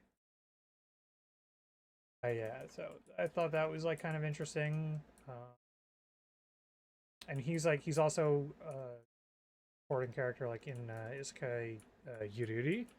So like he's getting a lot of, well, not a lot, but he's getting a couple of roles this season, how it seems. Okay. So Although it's like it's that's pretty good to, especially when like it's a meme series, right? Because similar things kind of happen with Dumbbell, right? Where like Fairu's Eye is obviously a very like good actress or voice actress, and she broke into the scene, and now she's getting all these roles, and boom, boom, boom, boom, boom, right? But like if you think about it, what was her breakout role? It wasn't fucking like Fate. It was like Dumbbell, right? It was that like meme yeah, and series. So I think yeah, and I giving these think roles in these series is good, like meme series kind of. yeah, and I think this is a good way for them to like kind of like stretch their legs, especially with like the Yeah, jokes and yeah. stuff in it, and the deliveries. Like I think this is a pretty good as place as any to be able to do that. Mhm, mhm. Especially I was gonna say EruYase's voice actress. I think does a really good job because she kind of bounces around between a couple of different like tones. But one thing that she does get into, which reminded me very much, and I can't remember the voice actor off the top of my head. I don't know if one of you guys can, like the, um, this is Ayase Ito, but she does a couple of inflections that sound similar to, fuck, it's like, what's her name from, what was it? The like shorter sister from, Nun on Biori, and whatnot. Sounds kind I of like similar to think her. I think I know what you're talking about. Are you talking about you were talking about Komari, right? Asumi Kana. Yeah, Asumi Kana Yeah, doing like the little kid kind of role. Yes. yeah. That or like what's her name from or like her voice in Uzuki-chan and stuff like that. She Mm-hmm. does like a little bit of similar tones like that. So I think that was Yeah. a that's a good showing of like both having range and also being able to do like a type of voice that is very popular with like these types of characters as well. Yeah, yeah, yeah. Um, but yeah, so that's been nice. I think some of it, the also in the series, some of like the actual like audio mixing itself is a little like sus at times. Like the voice actors' Yeah. voices are like their voices are a little too much like kind of overpowering literally everything else in the scene. Yeah. Um, which is a bit unfortunate, but not really that bad because it's 11 minutes and it's also not every single scene. Yeah, I it's will not it's say, not it's also not like you for table budget kind of thing going on. yeah, I So mean, I will also say, like, realistically, like, again, to drop back to last week, to make people mad, I think this series has better audio, like, better sound design than fucking Noko-tan. Just straight up, like, I think the songs that they have for, like, the comedy stuff are done better. I think the fact that this has, consistently has, like, some sort of background audio going on, like a normal fucking Mhm, series should. I mhm, know that's not a high bar to not have dead silent backgrounds, but here we are. mhm. Um, and yeah, like I said, the OPED is pretty fun. The OP is pretty memey. Now let me ask you, Dark. Is that opening AI generated or is it rotoscoped? I think the opening was AI generated. I really don't think it's Look AI at you see the generated. dance? The dance looks kind of weird. I mean, it's weird. It's probably It's like probably either just like janky fucking animation. rotoscoped and like just not enough actual like keys. It's pretty jank. Like I don't know. It's weird. Yeah, it's it. very like very odd. Um, But yeah, I mean, it's not. It doesn't really have, like, the I'm going to milking go with stuff. AI generated. I've I seen don't those think AI so. generated dances Yeah, with random anime characters. It look kind of like that. You think they did like It's no Chica dance, that's for sure. weird AI in between? Yeah, well, Yeah, the Cheeky Dance is like. Chica Dance is like $1 billion Yeah, rotoscope it's like rotoscope, scene. So dude. Yeah, like, yeah. Yeah, I this don't does think. not look rotoscope. I That's mean, what I'm if it saying. is, it was like a very like sloppier rotoscoping job. Yeah, this is not. This is not the same tier of studio that was doing fucking Yeah. Kaguya-sama. So either way, like I said, like it's fine. It's pretty good. Its jokes are pretty fun. Obviously, a lot of it is like weight jokes or like clothes ripping, I which Yeah, you love yeah, know, yeah, fat as yeah. if you elves. would come. Eat these fries, fat elf. No, you big ass dark elf. Good jokes. There's Those are good jokes. yeah. I mean, the characters playing off each other is fun. Is pretty fun. The I would say like the biggest thing that's lacking in a lot of scenes is the audio. Or not the audio visuals, but you know the The visuals audio because it's mixing? a short. Yeah, No, yeah. not the audio mixing. It's just like the visuals because you know it's a short. It's from one of these studios. I will say it's probably better than you would expect. Mm. Like just explaining like this type of series, but it's nothing like remarkable. It's just like this is passable, and then like some of the etchy scenes are pretty solid. So Mm-hmm. it's not bad. The character art Okay. is fine. Yeah, like I said, the jokes are pretty good. It has a better JoJo reference and JoJo joke than well. Just gonna throw that out there because it actually has Some a other follow up and series? goes Yeah. somewhere. Yeah. But yeah, so I would say it's overall pretty. Pretty solid. Yeah, What Now, would you rate it? now hold on, I Dark. would Now give. bring up the discrepancy between the episodes because you mentioned something. What do you mean the discrepancy between the episodes? You said this is 10-minute shorts, right? Well, I see Oh yeah, different yeah, yeah, version. that's right. Yeah, Toes. What were you talking about? Because Yes, you had okay. said that there is another 10 minutes in these things. There The is episodic these episodes are exercises. what? I don't know. I Like, what were mean, you saying? Like, what was the other 10 minutes? Didn't you say like they were the exercises or something? The yeah, stretching and shit. this is a 10 minutes. This is a 10-minute show, but apparently apparently Dark hasn't seen this, but the ones I've seen are after the credits. There's like another 10 minutes of shorts. Like they're somewhat What? in chibi form, where the main character is explaining exercises and how to do them. Oh, that's interesting, Umake. Those Is are that where is probably that? yeah. Those are probably like net ovas or something that were Yeah, released. yeah, like they're kind of tacked on or something like that, or I would imagine those are usually like video make kind of stuff, but I can't.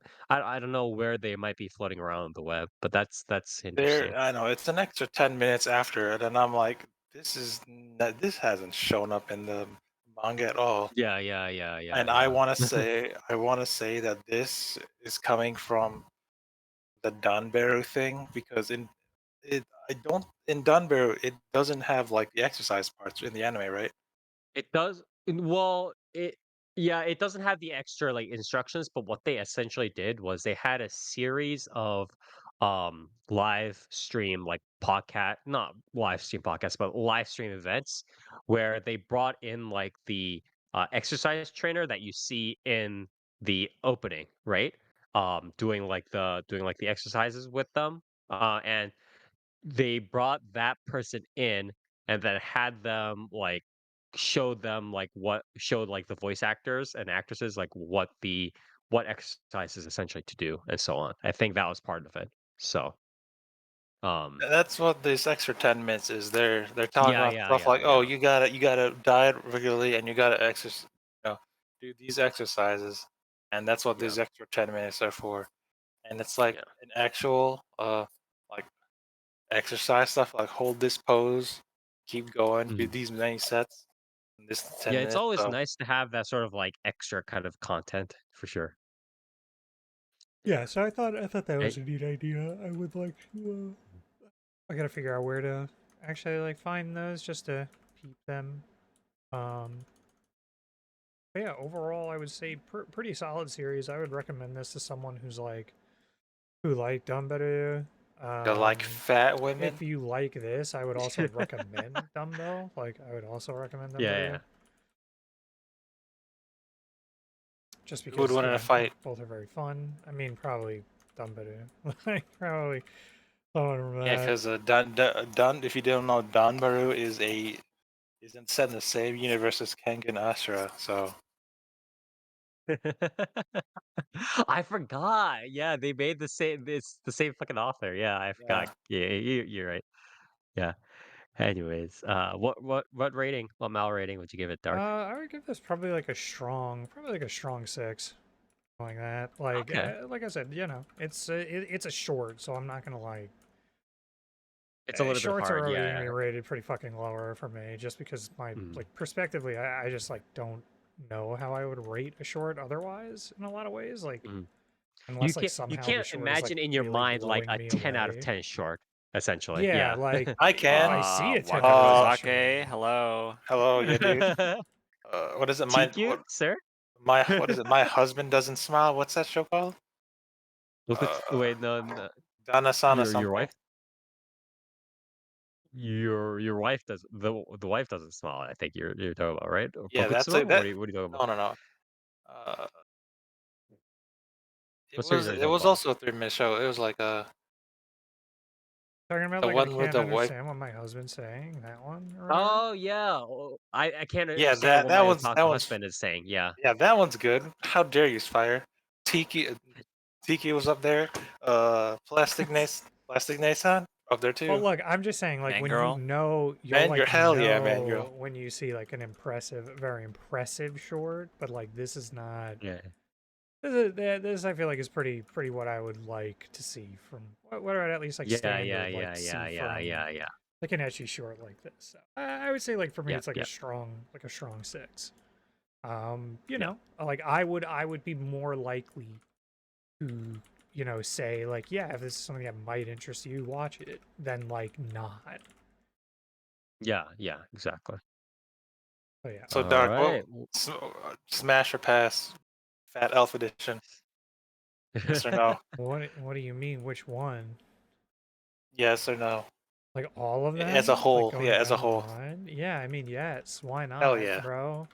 First of all, Erifida literally loses all her weight in a month and then gains it back, and that's the kind of crash dieting I like to see. Because again, it's just like me for Yeah. real. Jesus You Christ. just lose like You should 15 see. pounds in a month by like starving yourself, and then You should see. Was it her aunt, who's also an elf? She likes a different type of food. Anyways, I do want to move on. Thank you very much, Dark, for helping to cover uh, plus-sized elf. Um, Again, this is done by what is it, Elias? I think you said. Yeah, Elias, yeah. Elias. Yeah, Yeah, Elias, who and a did like 6 one and a other strong smut series 6 before. does indeed put it at twice as good as Nokotan. I know, crazy. Yeah. Jesus. But yeah, it is done by Studio Elias, who did like one other smut series before, or something like the cross-dressing Kurogyao, or not, No, it sorry, wasn't the cross-dressing, it genderbender. was gender Yeah, it bending. was genderbender, excuse me, genderbender Kurogyao kind of smut series, but it has got mostly like assistant work, subcontractor, second key animation in between kind of stuff work.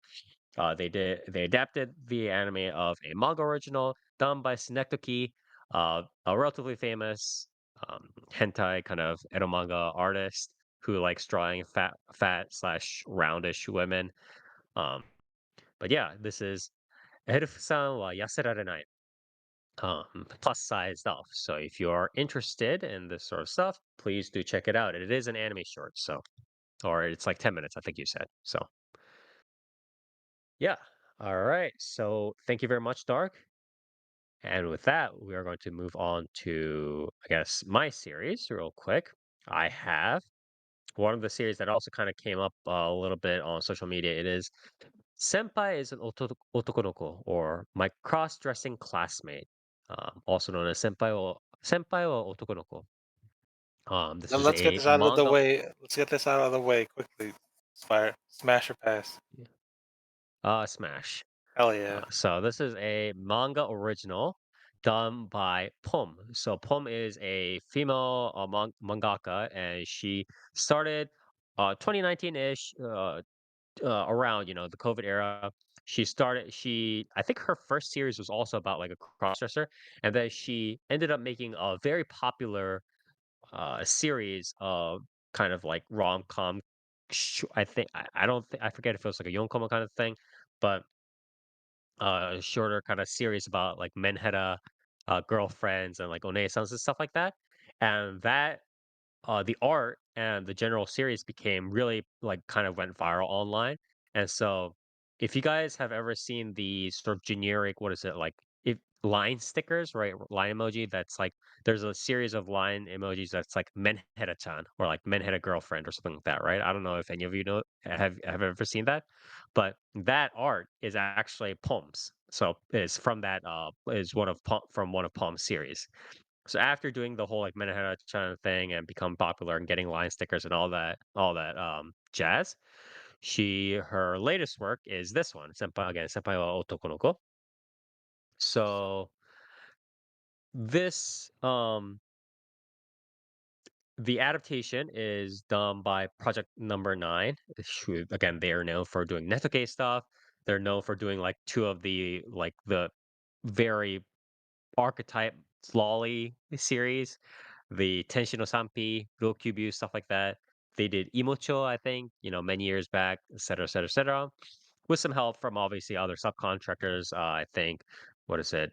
Studio Pablo, Graphinica, stuff like that. Graphinica, I think some of you guys should know as one of the subcontractors that does a lot of these sorts of second key animation in between stuff, and some help with 3D CGI by Wired Studios.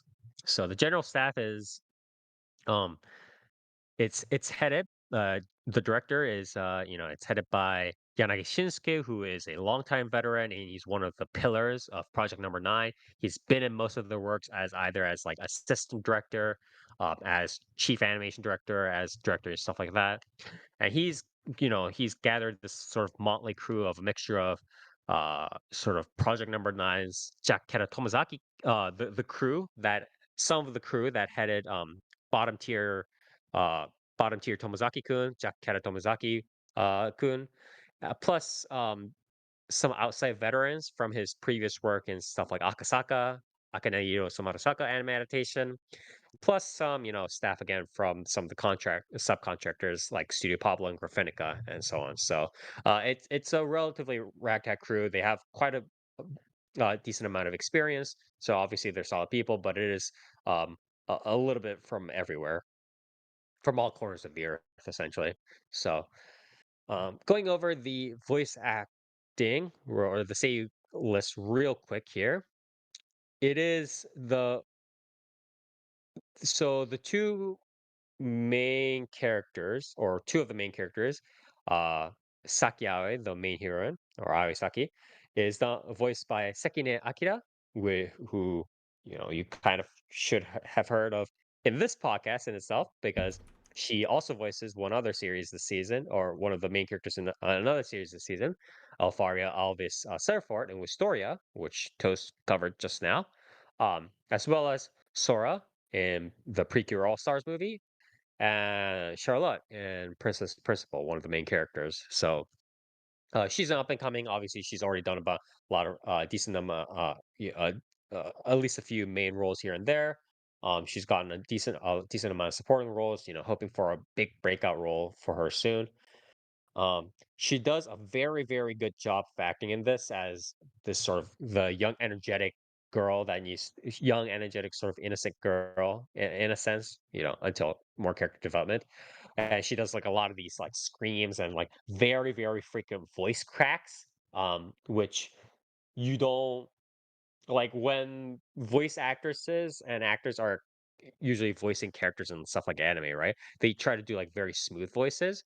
Um, she on purpose does a lot of these like cracks, which are reminiscent of people when people do like screams and like people are super energetic and like or surprised or like super emotional stuff like that. So I do really like that sort of intended like purposeful voice acting in that sense. So very good job.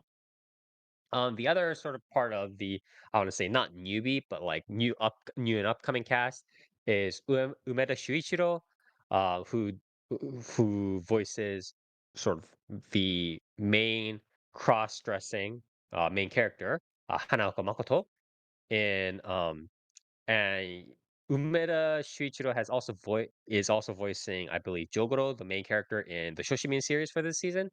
He voiced Akira in Zom 100. He did Izumi Yuki in Shikimori-san. In general, he tends to be pigeonholed into a lot of these sort of more like feminine, lithe, kind of like calm-ish male roles. In my opinion, this was a very good idea to do this casting because obviously, um, oftentimes when you have these like cross-dressing feminine boy roles, um, you often get female voice actresses that either do like more tomboyish roles or are okay with doing these like more shota, feminine boyish roles. Um, you get female voice actresses to do these sorts of roles, but I think having the proper like male voice actor who hits both the kind of like I want to be girlish, I want to like this more feminine life voice and hits those notes while emphasizing the cross-dressing aspect while also being able to do the more proper like deeper male voice when he's like doing lines when he's voice acting lines about how the character is like not cross-dressing in order to like fool his family or whatever stuff like that. I think being able to hit both of those notes properly while having again that sort of like more light, more feminine kind of voice is really it was just such a good idea to do this casting, and I really I honestly think this is probably one of my potential candidates for like voice acting, voice actor plus like character pair of the year kind of thing, which I've done which I've given awards for previously in during the award ceremony. So.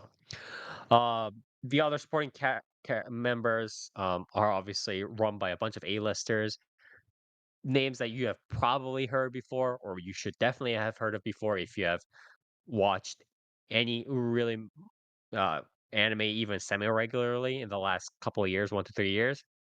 Uchida Yuma, bringing up the other sort of male sidekick character, Maeda Kaori, Nakara Mai, Kakuma Ai, again, all A-listers, people that you should have heard of before. So pretty solid cast there.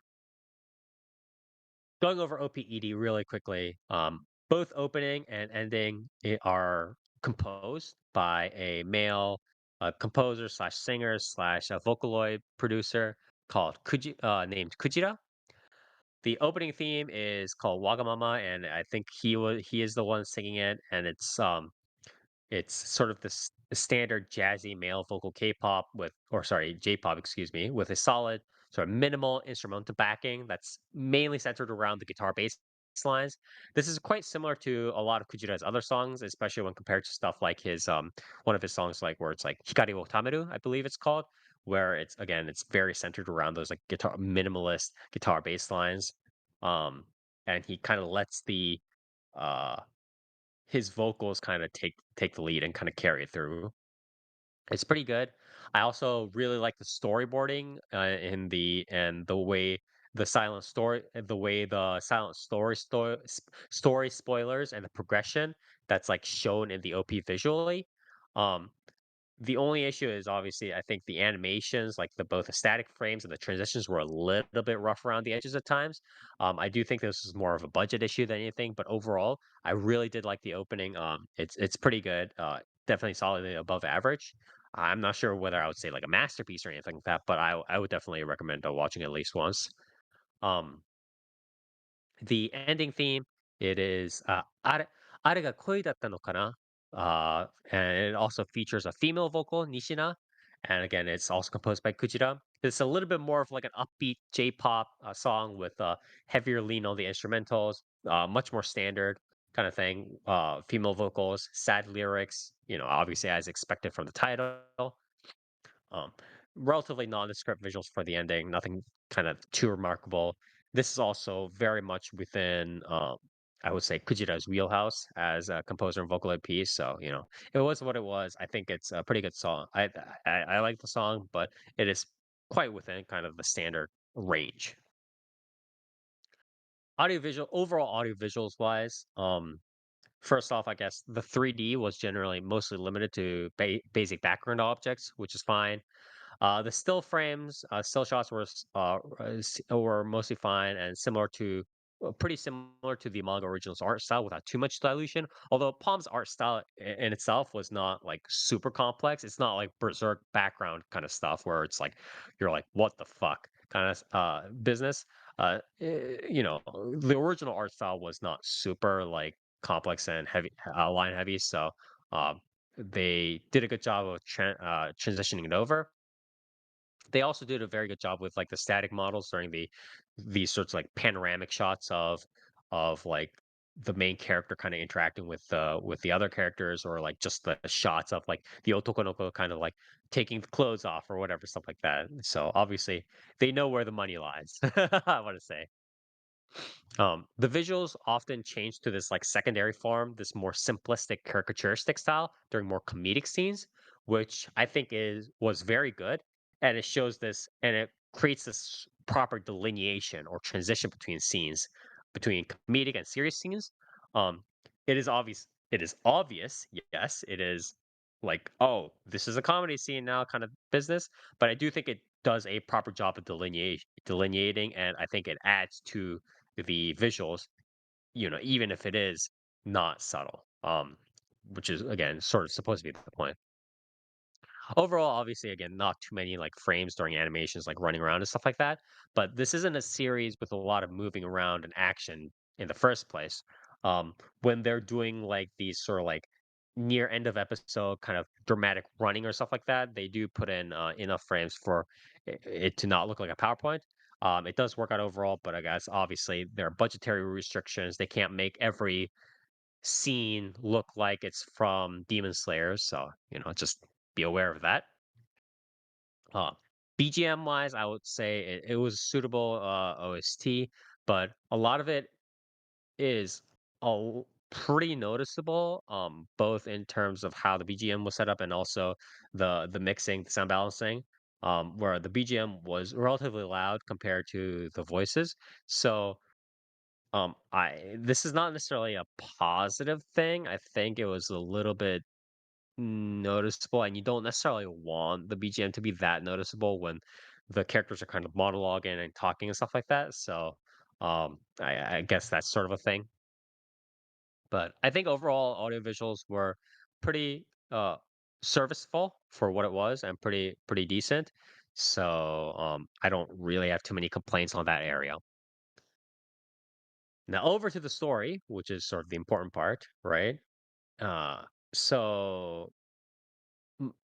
Saki Aoisaki, who is sort of the black-haired, like Genki, energetic Kohai girl in this sort of trio, in the poster art, confesses her feelings to Makoto, Hanaoka Makoto, believing that she is a girl, and despite being a girl, she was very attracted to her, um, and just confesses to her. But it turns out that Makoto is a boy who cross dresses, but Saki, since she is attracted to Makoto's like personality and the way she act or the way he acts anyways, uh continues, is committed to the confession.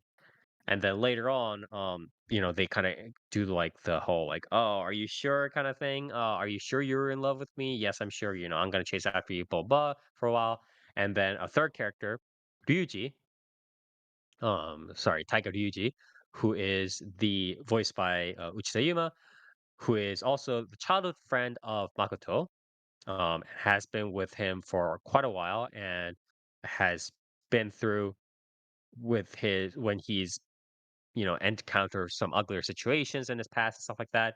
Um, Ryuji tries to ward off Saki with little success, and then the three kind of go on through, and um, the rest of the episodes are this sort of uh, set of split between mini arcs and kind of stream more like general continuous story slash stream consciousness style setup between the episodes. Although in the chapters it's a little bit more well delineated to mini arcs, but in the anime, I think it's between the mini arcs is a little bit more stream of consciousness kind of story structure setup, more continuous story structure setup. But the general idea is just A, the developing relationships between the three, and B, sort of how Makoto deals with him wanting to cross dress, right? And how he deals with that both inside and how he deals with that when interacting with others, right? So that's sort of the gist of the story. And so, what I my thoughts on it are uh, first off, my metrics for this. The important aspects of these sorts of stories, where it's more or less a standard kind of calmer pace rom com with a twist, like Otokonoko or like I'm a Garu or whatever this is, right? Is twofold, technically 2.5 fold. So 3 points.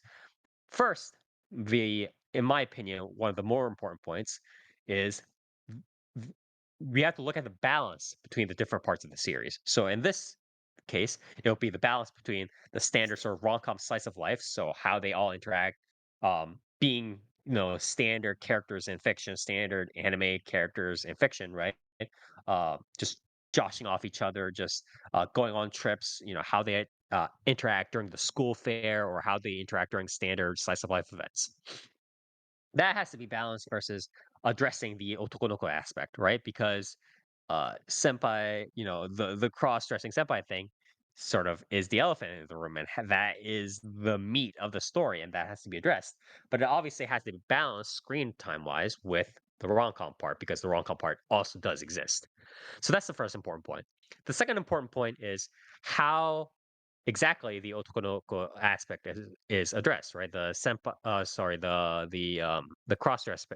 cross dressing aspect is addressed, right? It can't just be a like, oh yeah, I just dress as girl and then like just end it there, right? So it has to include more in-depth dives into the interpersonal relationships, the idea of gender identity, um, what males culturally get fed to them from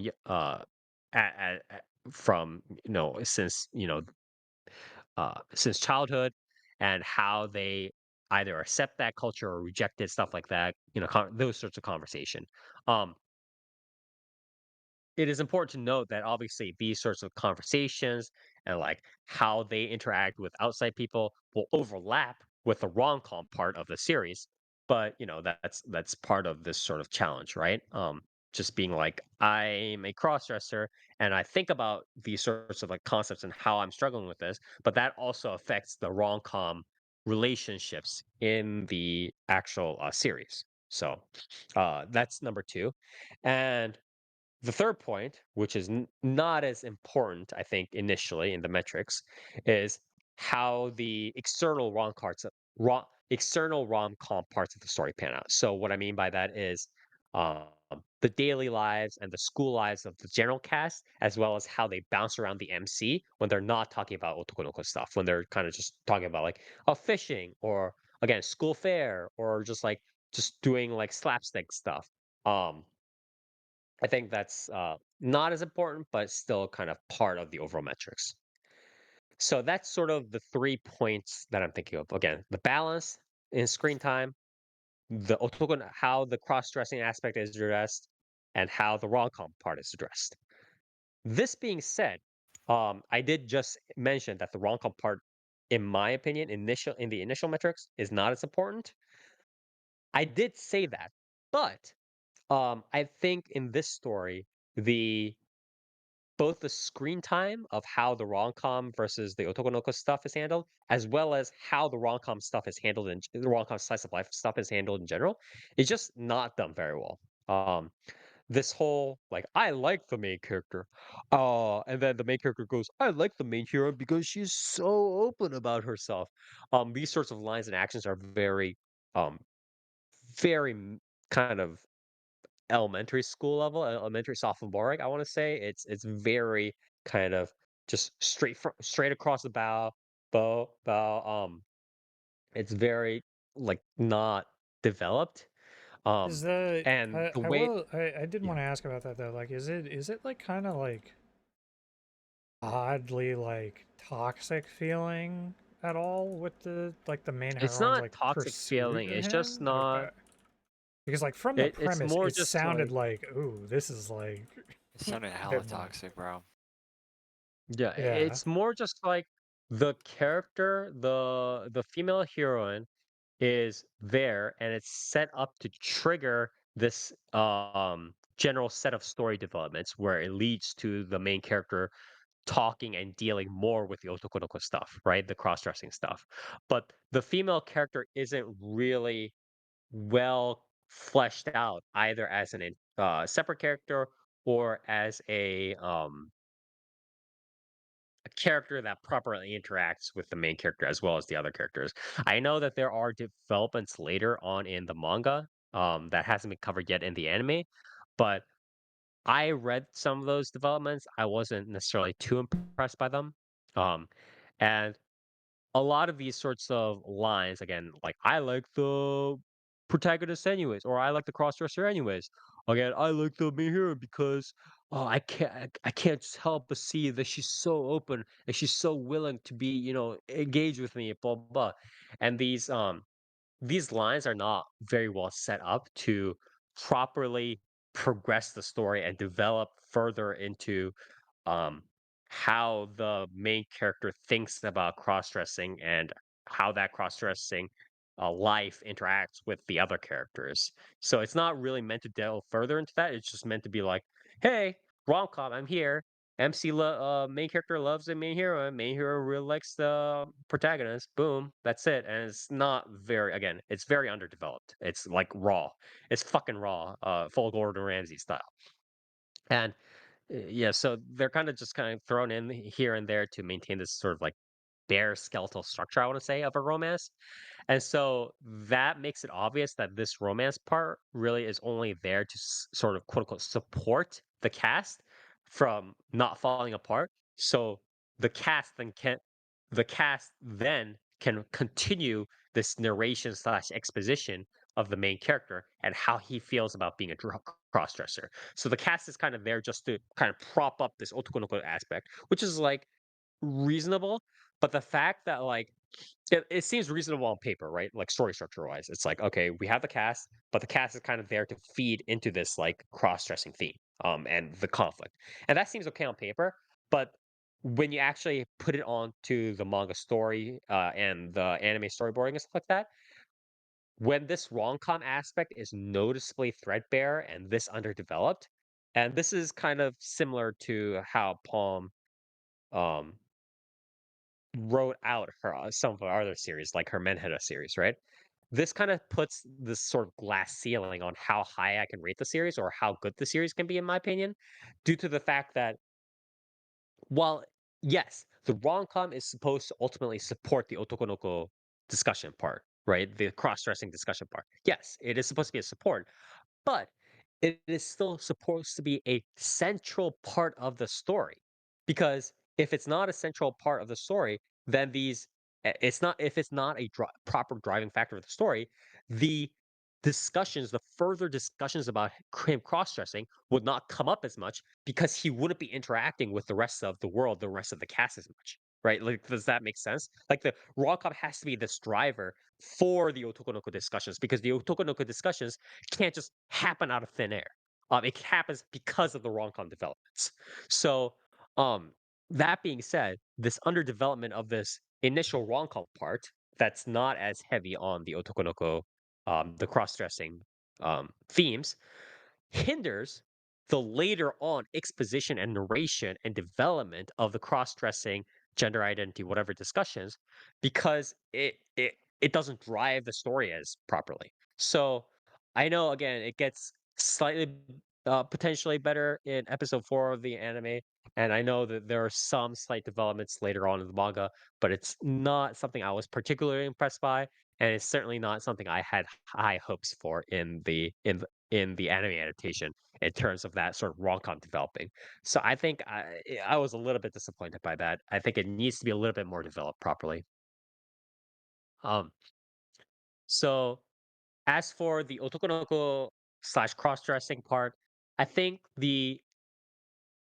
initial reason, the premise and kind of reasons explained in the story for the main character, the crossdresser wanting to be a crossdresser is fine and succinct, and it's like, oh, I just want to, see and mess around with cute stuff, and freaking not just be like, oh, male dinosaurs, bikes, or guns all the time. I think that's a fine and succinct reason.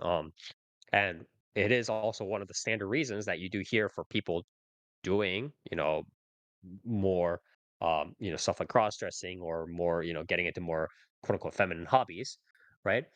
Um, I I do think that the central family conflict that comes in that deals with like the cross dressing as well is a little bit too strongly done. It is a little bit too on the nose and a little bit too again like shots across the bow kind of style. Um, and it gets some minor minus points from me, but it is not completely out of left field, right? These sorts of extremes do exist within real life. And when you see some like the extreme stuff that families tend to believe and get into in real life culturally, so I don't think it was like completely surreal or anything like that, but I do think it was a little bit on the nose. However, the some like the dad kind of in that story being a little bit calmer compared to like the mom creating the central conflict. I think that sort of contrast also helps make it a lot more realistic. But it was a little bit on the nose, I think, the central conflict. So um I can't give it full points for it, I think. So um I also do want to say that some of the responses for this story, right? The senpai is like a cross dresser, right? Um the people Some people were mentioning like, oh, like the MC kind of develops feelings for the female character. Um, the author toys with the concept of LGBTQ and gender identity in this series, but ultimately chose the extremely forced and safe straight coupling, which just ended up feeling wrong contextually. And So it's like fucking true. not, So fucking true. Honestly, Wait, we what? need to have no straight yeah. And Otokonoko. Okay, yeah, Is that that's a and is that that's it? a good Is it just policy. saying? Is it just saying that like straight people can't cross dress ever? Like, yeah, It's or yeah. I mean, it's basically he trying to feels say like, Yeah, he feels he what essentially what the comment is saying is that the commenter feels that that they deserved a sort of more like I guess gay or lesbian or non-binary ending because of the cross-dressing aspect. And I disagree because no. there are plenty of people who can Yeah. go like male people who can be like yeah. I I mean, they're just also want to straight. They're also do cute straight like shit, man. drag queens. Like, Yeah. Yeah, exactly. Um, and I think that story was very much clearly outlined again by the reasons because the main reason for the male character, the crossdresser, was like, I want to crossdress and I want to well, I mean, also it's like fucking use that's pink really backpacks because I want to disingenuous see as cute well. shit. That's also extremely Yeah. disingenuous because it's like yeah, I'm joking when I say like fucking no straight Otokonoko. But like the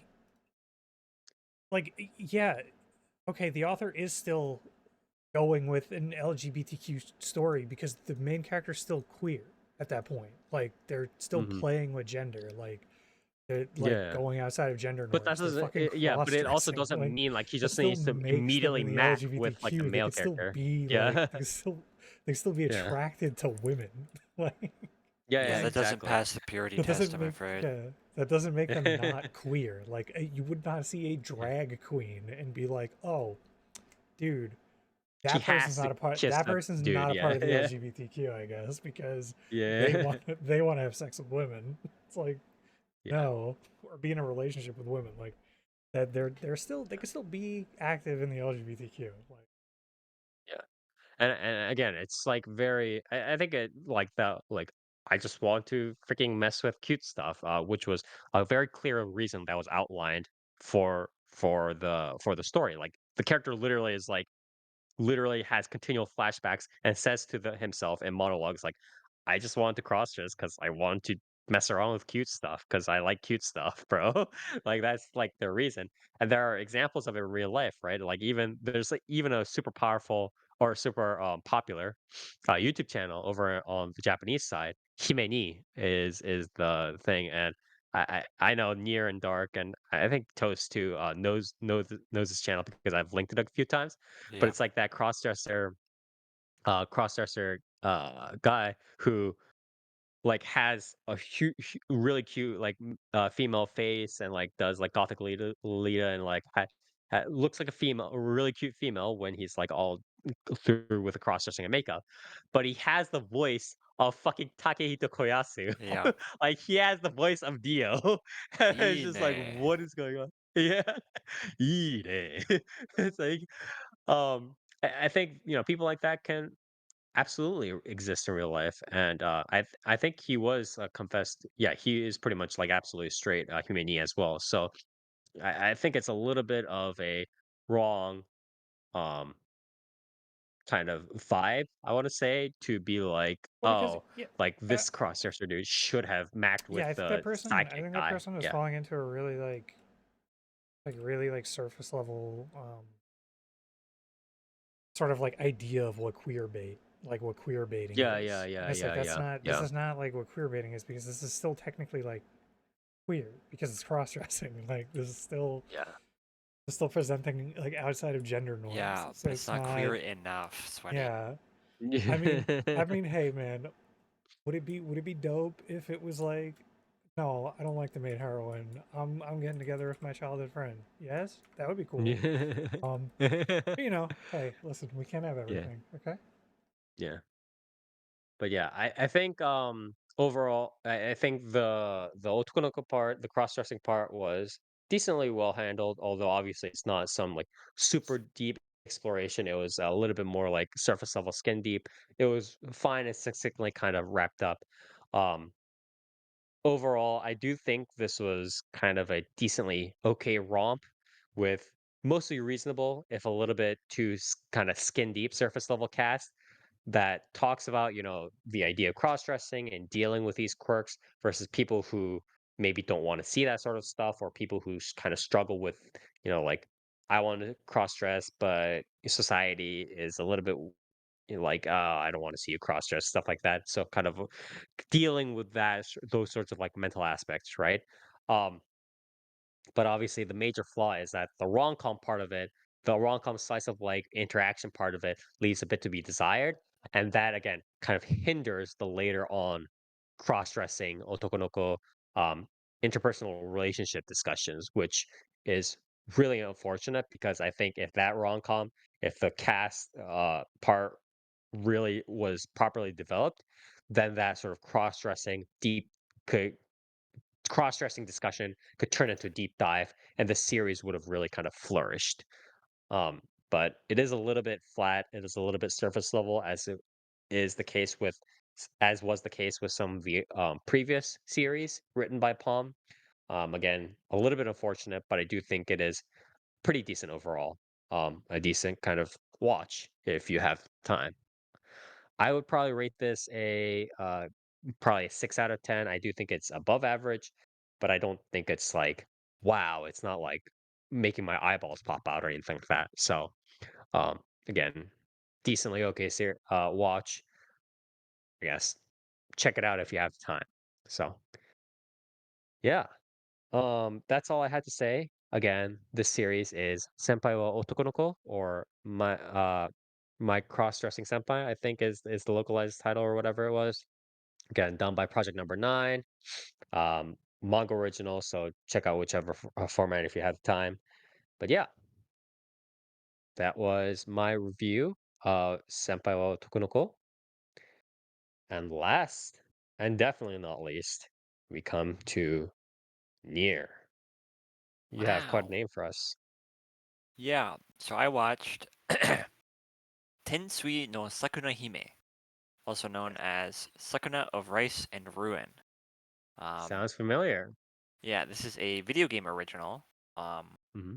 and and I guess a sort of That's pretty popular, uh right?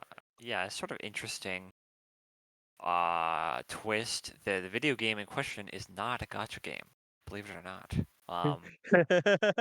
It's a I think so if I remember right, the original project for Sakuna was like an indie game that got picked up by Yes. Kodansha, I think, right? And then it was eventually localized in the West under an NIS, I think, Nisa. I don't quite remember. But either way, Exceed, I think. oh yeah, Exceed. Okay. Mhm. But yeah, either way, it's fairly popular. It's a bit of a, I guess, a bit of a cult hit in the Mhm. West. I haven't played it myself. It's Shame. it's been on the Shame wish on you. list for Yeah. many years now, I think. Mhm. But I haven't quite played it. But now there's an anime, so now I don't have to play it. Now I can just watch it. Mm. So this is the one of many PA Works series this season, Mhm. which is sort of an interesting thing. PA Works doesn't really do that many adaptations, right? So it's a pretty interesting choice for them.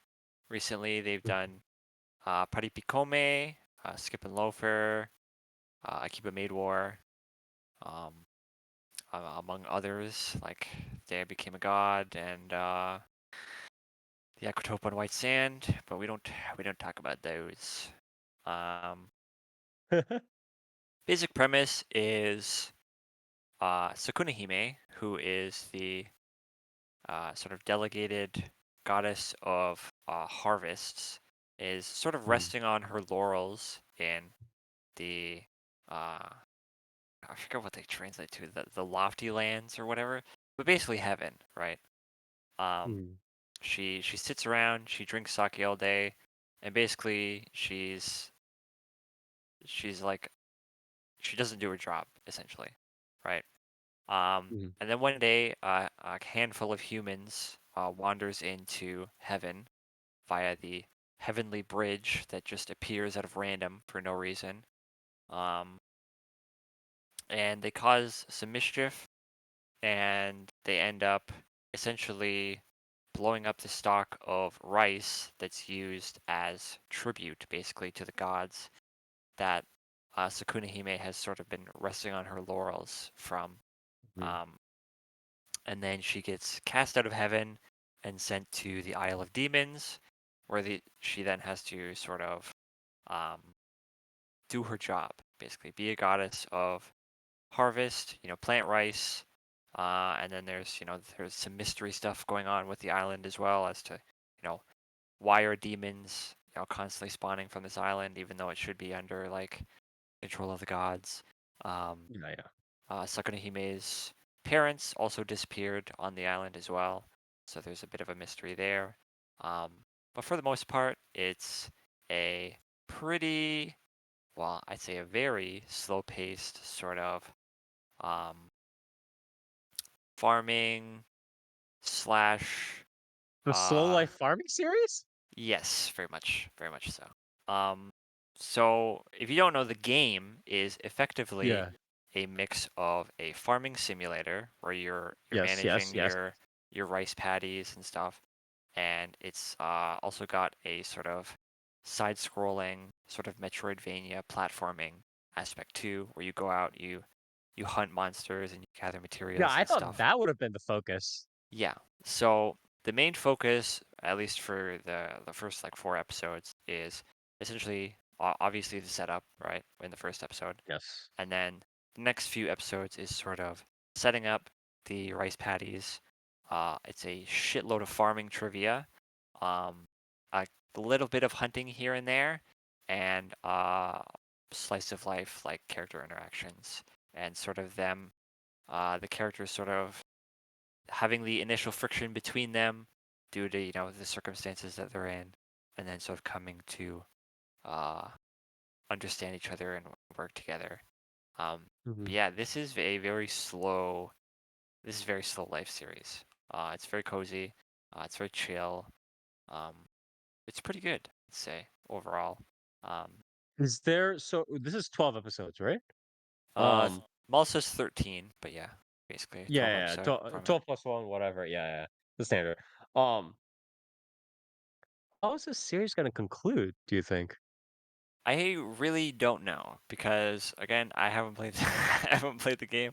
So I have like no Use your uh anime spidey senses. yeah, I have like no foresight on how the actual pacing is going to be, but I'm assuming it's going to be a general thing of like, you know, Sakuna Hime sort of explores the island, she beats monsters, she expands the farm, uncovers secrets about what happened to her parents, and then, you know, uh 13 episodes? It's like that's probably the I mean thing. It's like probably because that conclusion, like the end part, it's like is what's troubling me, right? It's yeah.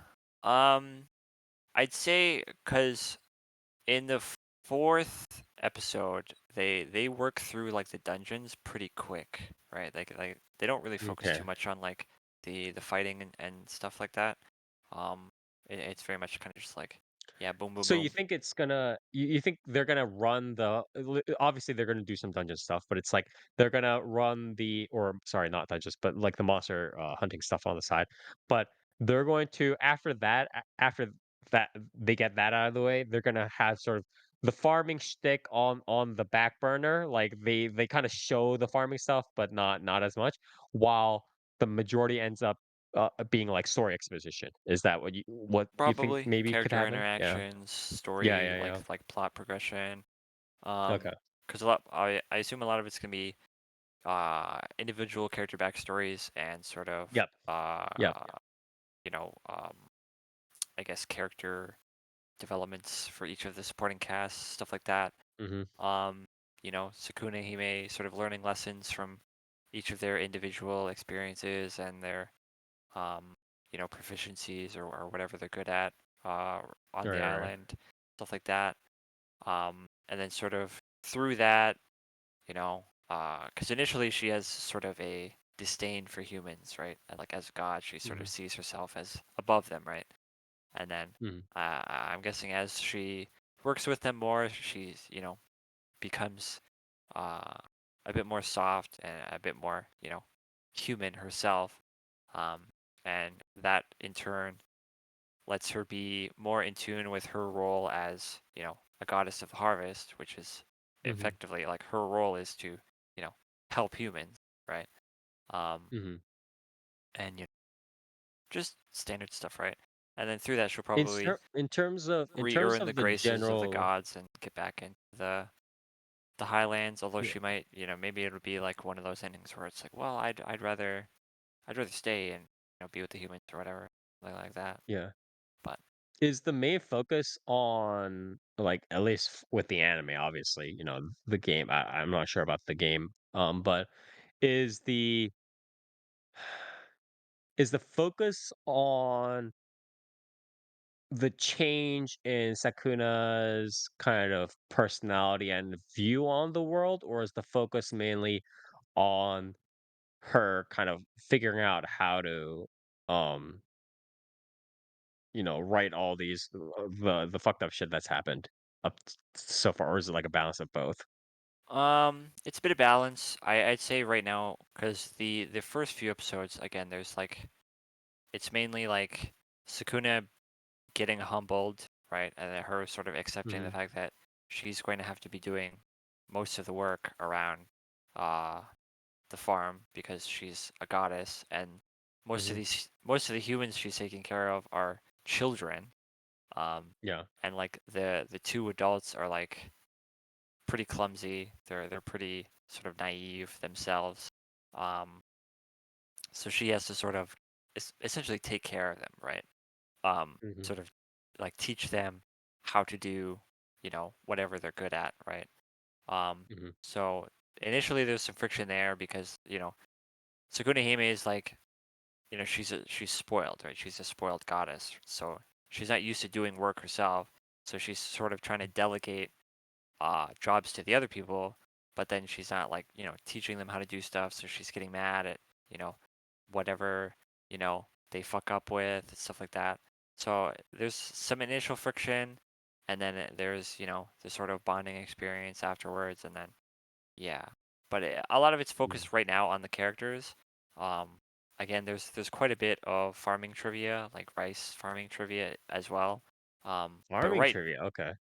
right now it's like the characters and farming. And then there's like Okay. a couple scenes here and there of like her going out and like hunting for meat or killing some monsters to like, discover stuff on the island. Um, How many characters are being like? Is there just like? Is it literally just a character per episode, and that's just it looks like it's going to happen almost like up until episode 8 or 9, or is it like there are a couple of characters that need to be covered, and then they're going to start like running straight into the story exposition? Um, I would assume it's probably gonna be like general, like one character per episode up until like, they've sort of run out of characters and then they have to, you know, um, push the Actually, plot to the forward. story.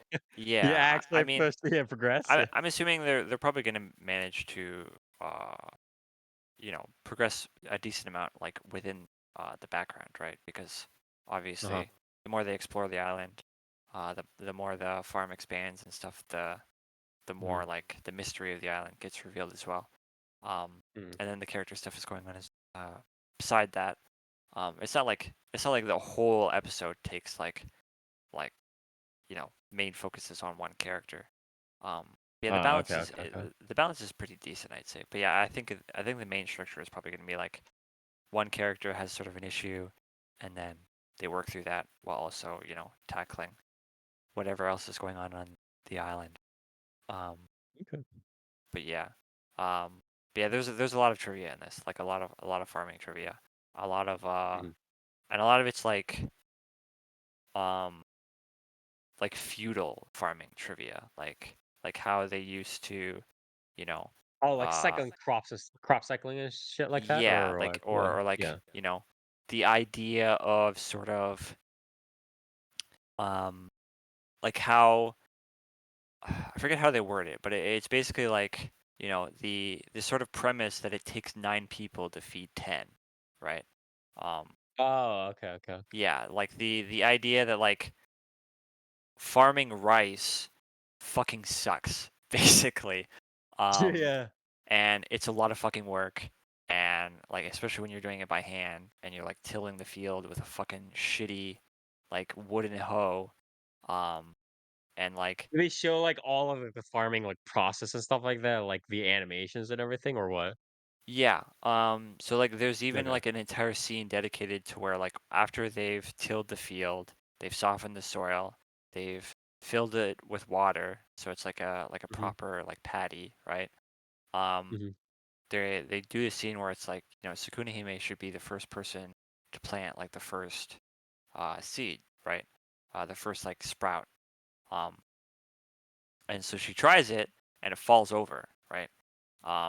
And one of the dudes is like, yeah, the soil is too soft. You need to use it. You need to hold it with like 3 fingers, like a brush, and you need to put it like 2 knuckles deep, and then pull on it a little bit so that way it roots itself properly into the soil, so that way it won't fall over.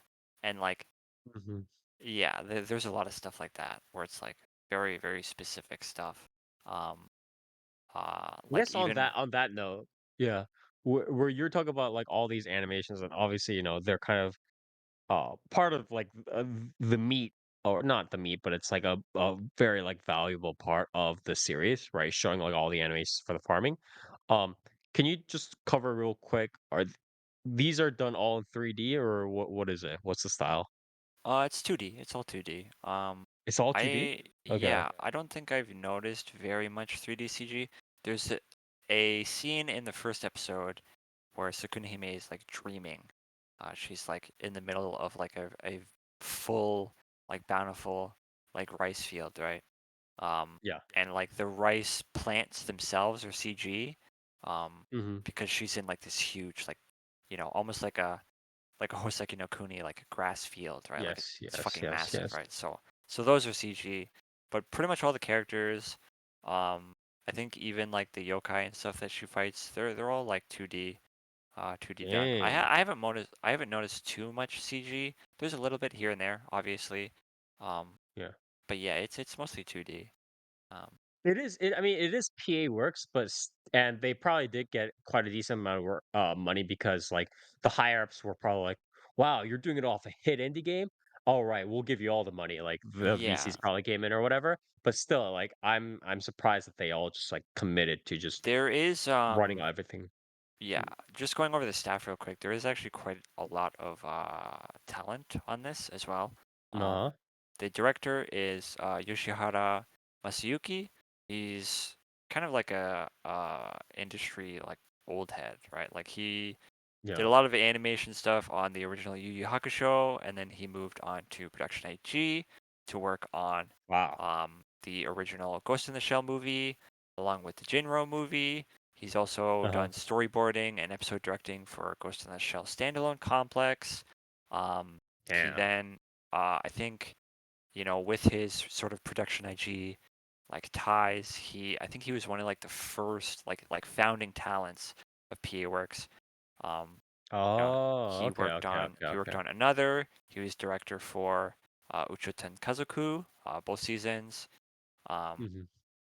stuff like that. He helped with Umumusume, and now he's directing this. Hmm. The script and series composition is Juki Hanada, who, if you remember, did Girls Band Cry. Um, Hmm. he did. He worked on K-On! He worked on Hibike Euphonium. He's worked on pretty much every fucking version of Love Live. He's worked on Steins Gate, Place Further Jesus from the Christ. Universe. Um, I read his fucking chops in the Girls Band Cry review. And then music is done by Yoshiaki Fujisawa, who's worked on Mushoku Tensei recently. Hmm. He's worked on Love Live. He's worked on Review Starlight. He's worked on Hoseki no Kuni. Um, a lot of stuff. Um, yeah, there's quite a bit of talent on this, and then Yeah, obviously yeah, the yeah. main animation staff, art directing stuff is like main like PA Works people. Yeah, Yeah. there's quite a bit of talent on this. Um, going over the voice cast, it's again, Sakuna Hime was an indie game, so a lot of Mhm. the voice actors are kind of like, not to be rude, but they're pretty much like nobodies, right? The only Right. real standouts are Koka Aoi is voicing one of the children, like the one of the young children, and then Is Koga is the Sakuna Hime being voiced by I think again you were about to mention Ozora Naomi yeah, as well Ozora as the Naomi. kid being are they actually do you know if they're the voices in the game as well or was it I'm just like pretty or sure was they do are. they get I'm pretty replaced? sure. Okay. Yeah, I'm pretty sure everybody's Because sometimes reprised their these replacements roles. do happens. Oh, yeah. Yeah, I know Naomi Ozora is in the original game. Okay. And Okay, okay, okay, I okay. don't really see why they would just randomly be like, yeah, Koga Aoi for this like supporting character, instead of just Actually like, fuck this. yeah. Yeah. Um, Yeah. but yeah, Naomi Ozora is doing this sort of uh howdy goblin-esque voice. Ozora Naomi recently has done Jahi from Jahi-sama. So she's Mhm. pretty good at that voice. She's also done Uzaki, and Yes, Izaki. she Yes. did the Mao from Level 1, Level 1 Demon Lord and One Room Hero. Mhm. So she's pretty good at these sort of, you know, tiny goblin roles. She does a good job here. Yeah. Um, yeah, otherwise, overall, the voice acting is pretty good. Um, Again, a lot of these people are like people that have either this is like, you know, their first voice acting role ever was this game, or Mhm. like they have like 3 voice acting roles in the past like 10 years. Um, Yeah, yeah. they're very much like uh, you know, like no, pretty much no names, right? Yeah, But yeah. they do a good job, I'd say. Mhm. No names or put out a pasture. Get it near. Uh-huh.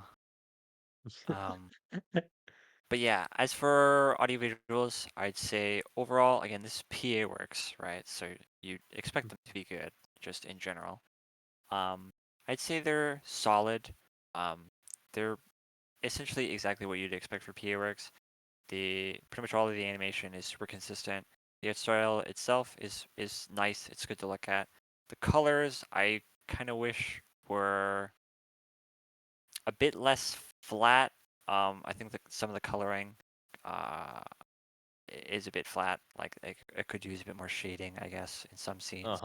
But other than that, it's pretty good. I do know the game itself, like, it kind of looks like an Xbox 360 game, you know, where it's like it's the textures are kind of low res, and in order to make up for that, they kind of just like dump a shitload of bloom into like pretty much every scene. So you know, I guess they didn't have a lot to work with, but I think they did a decent job overall. Okay. The OP I think is really boring. It's kind of just like, Unfortunate. yeah, it's kind of just like just generic like scenes Cheap. Yeah. on top of it, yeah, on top of like a J-pop theme. The ED doesn't fare too much better, but it's a bit more cozy. It's got like, you know, some actual painted stuff going on. Mhm.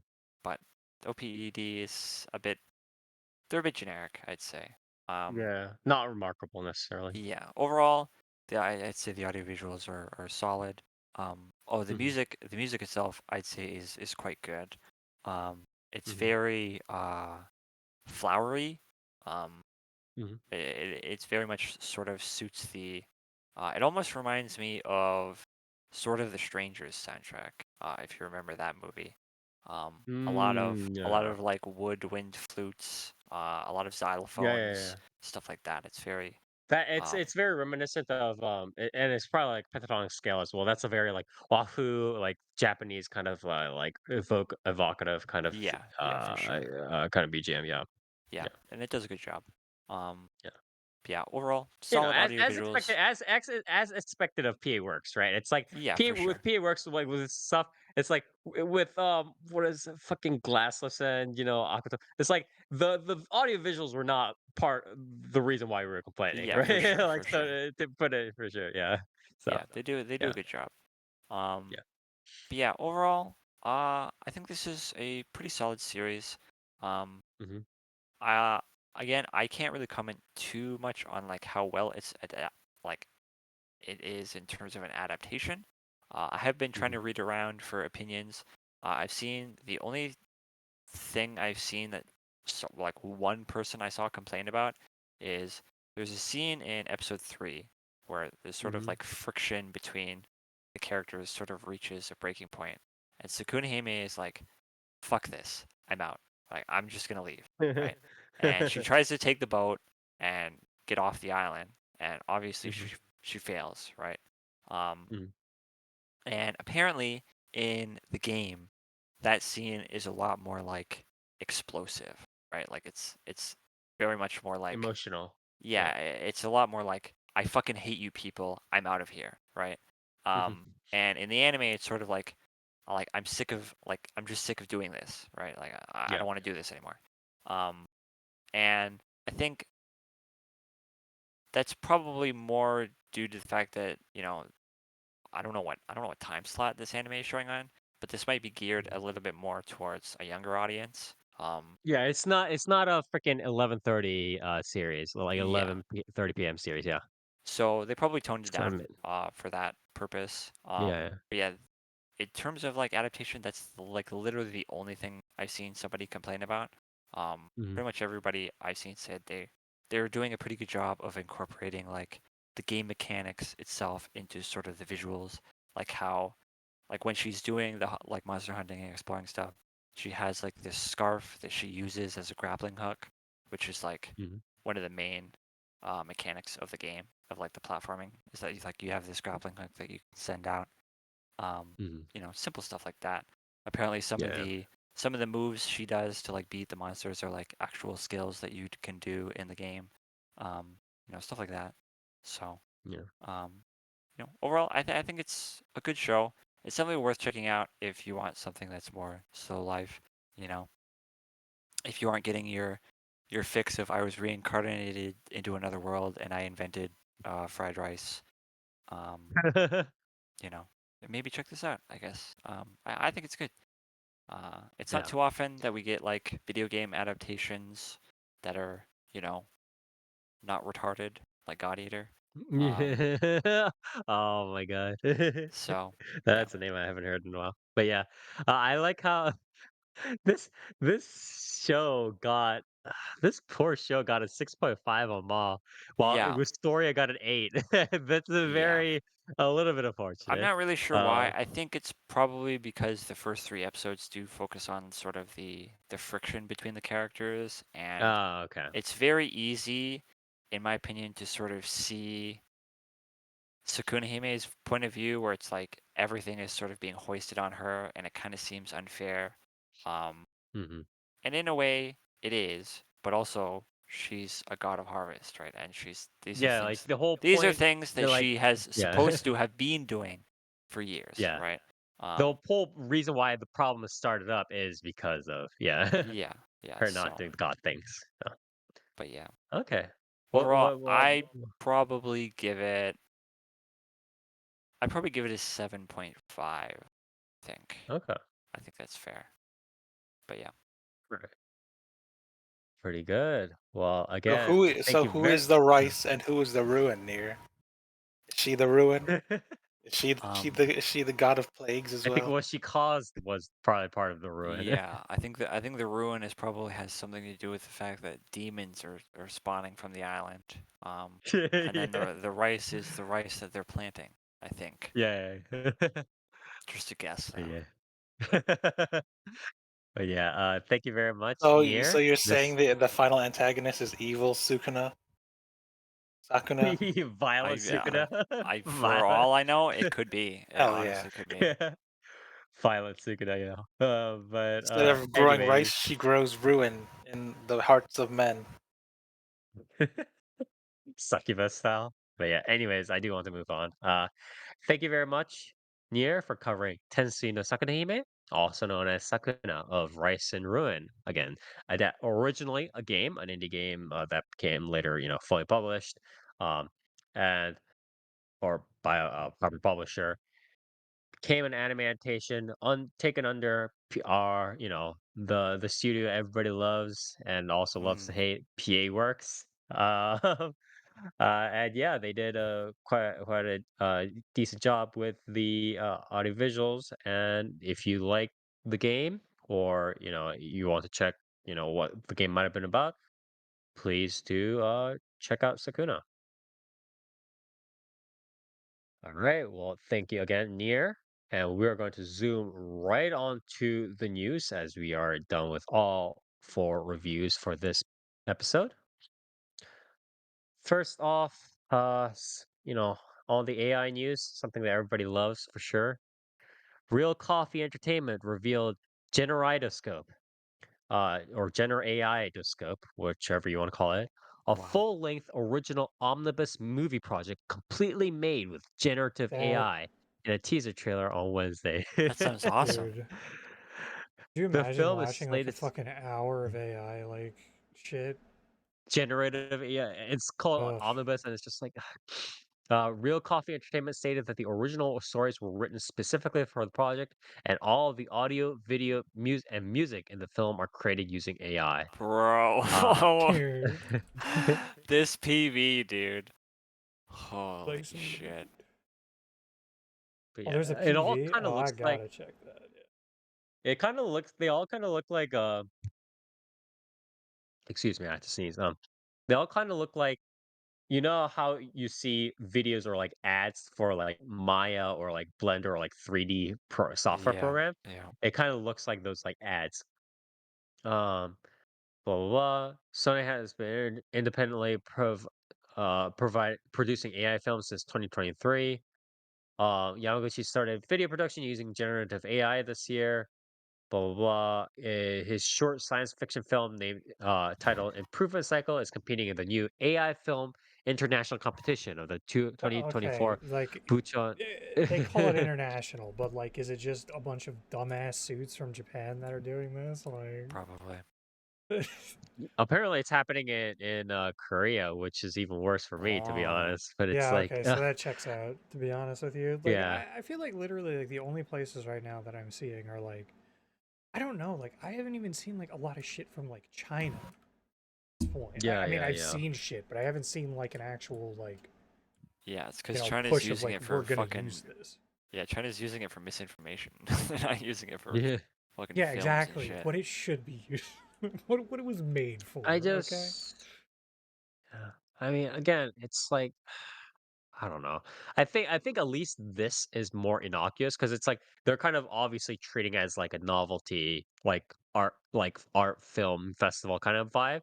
Than they are trying to like actually sell it as some like service, right? Which is what happened with like the localization and stuff like that. Yeah. I think this is much more innocuous for sure because all they're doing is kind of pushing it in that sense. But again, I just hope that they're not expecting a huge like audience of like people who love like say anime films to potentially watch generative AI stuff in the next like half Dude, half a year to a year or something like that. this is so fucking fitting. Let me take a screenshot of this what do you call it? This recommended video off of finishing that PV. Yeah, check that out. Oh, This is really fitting for dude. AI. For Yo, after those watching monkeys the though. AI There we video. are. Damn. Jesus Yeah, Christ. Oh my. Sigourney Weaver did not die, as a matter of Rest in fact. peace. Yeah, yeah, yeah. Rip in peace, friends. Yeah, But awesome, yeah, awesome fucking. yeah, it'll be a while until this generative AI and the AI technologies really come to bat in a proper good way for the industry.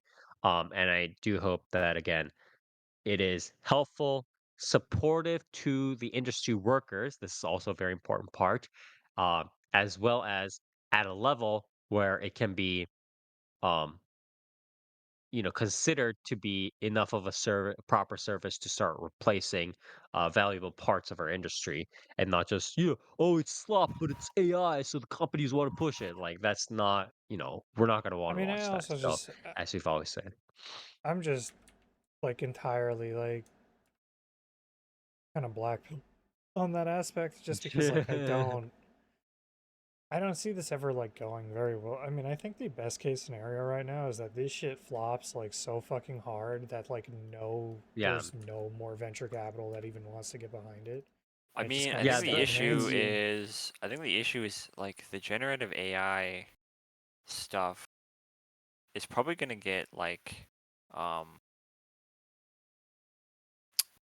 like litigated, you know what I mean, before like it actually hits like real commercial viability. You know what I mean? I mean, like I Like, kind of hope so, just because it's like realistically, like I don't see this shit ever becoming like a reasonable tool, like at this level, right? Like I don't know, man. Like not to get super crazy, but cause the issue I see is like, cause if if generative AI like gets to the point where it's capable of generating video and picture, moving picture to the point where it's like oh, this is like a movie. You know what I mean? This is like a film, right? Um, it, is the government not going to be like, okay, we need to like stop this. We yeah, need to not have this. regulated. Yeah, Yeah, regulated like at yeah, least. like Yeah. regulate yeah, the like this shit out needs of it. this needs like some extreme regulation because if you can Mhm. make a movie out of AI prompts that, to the untrained viewer it is, either indistinguishable or like hard to distinguish, the amount of Mm. fucking misinformation that you could cause with something like that is absurd, Yeah, yeah. right? Yeah, I Like, mean, Yeah. it's already like kind of a miracle that like people have not gotten to like as hard, like harder than they are already, like with some of the audio shit and yeah, some of the video Yeah. stuff. I mean, the other problem is too is I mean, like as a complete aside, like people are getting fucking duped and scammed with like deep fake voices and deep fake fucking pictures and videos and shit. Like especially elderly people, which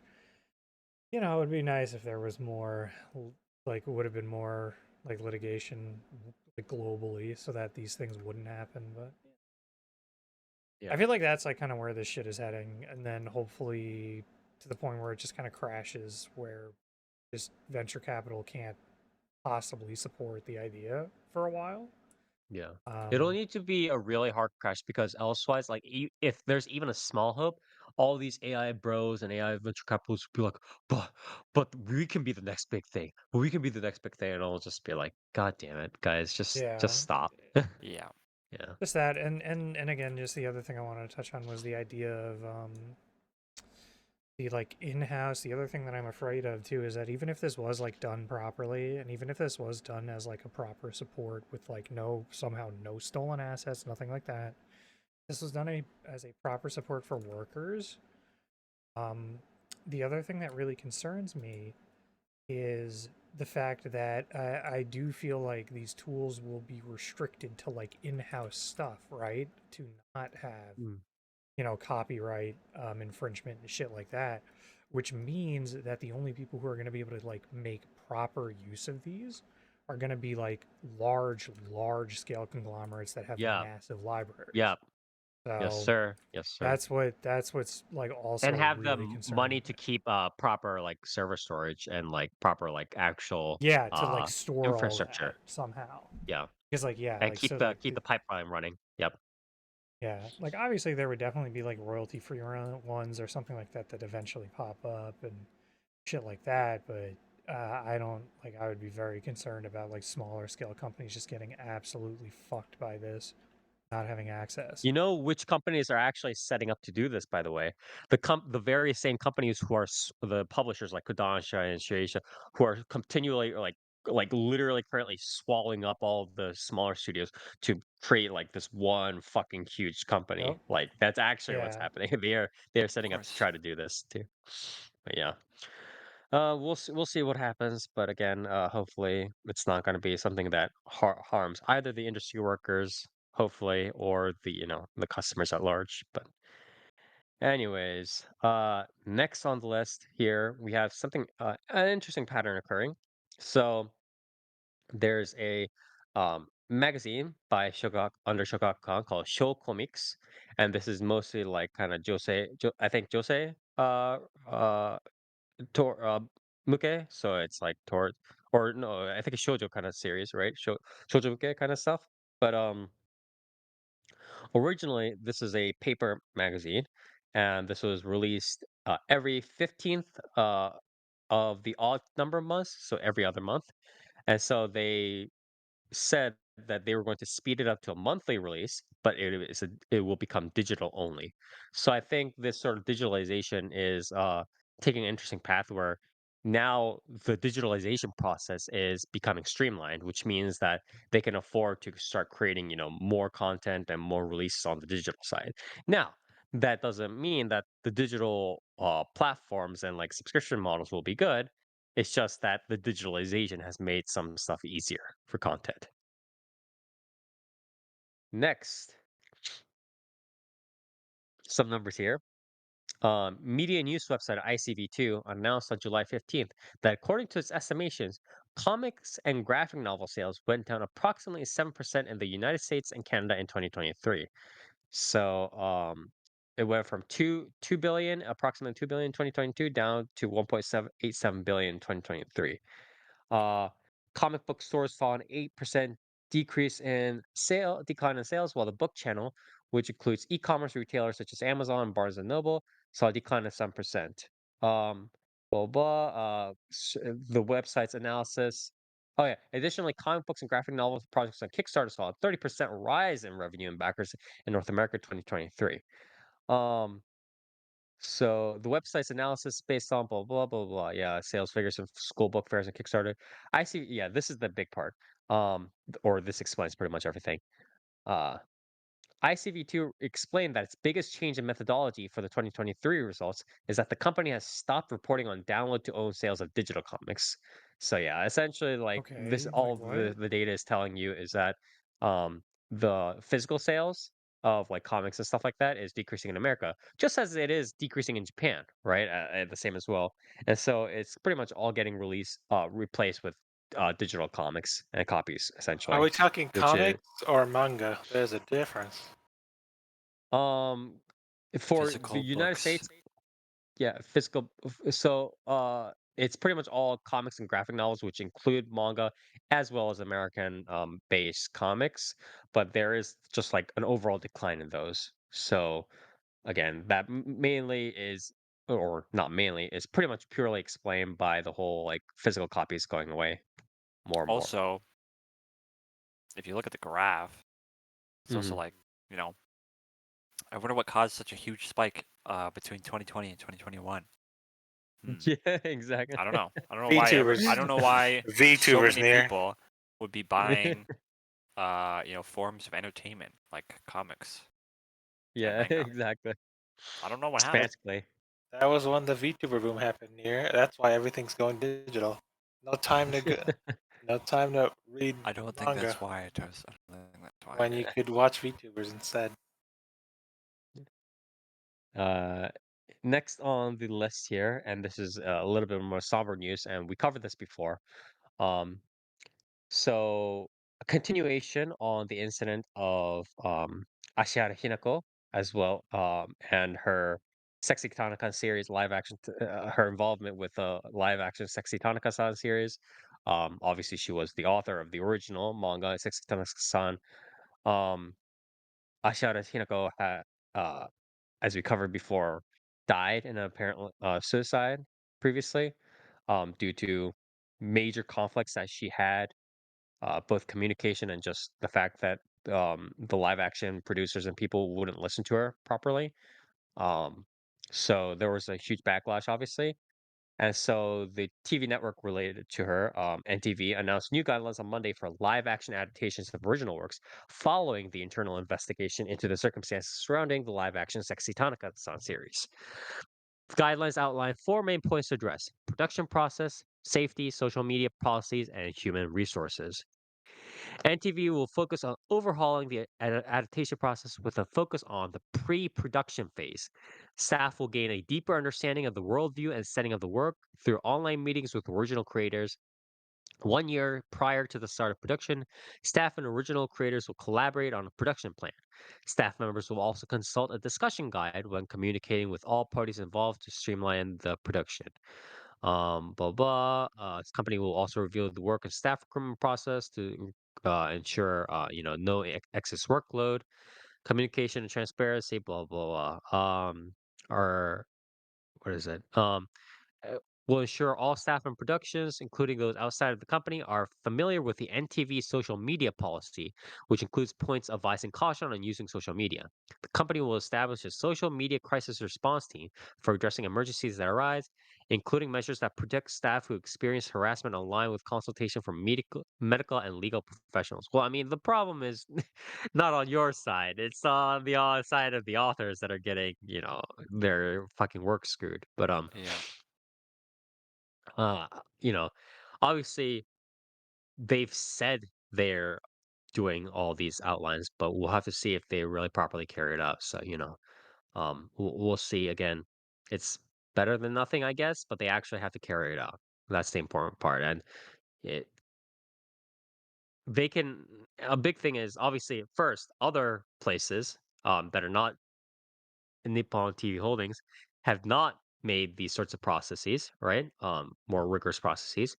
And second, my worry is that even if you line these sorts of processes, there are plenty of ways that during these sorts of discussions, the producer or like the people at top can just verbally harass or threaten or imply implicitly say, hey, if you don't go along with what we want to do for our live action adaptation to sell more stuff or whatever, um, then you're going to get screwed.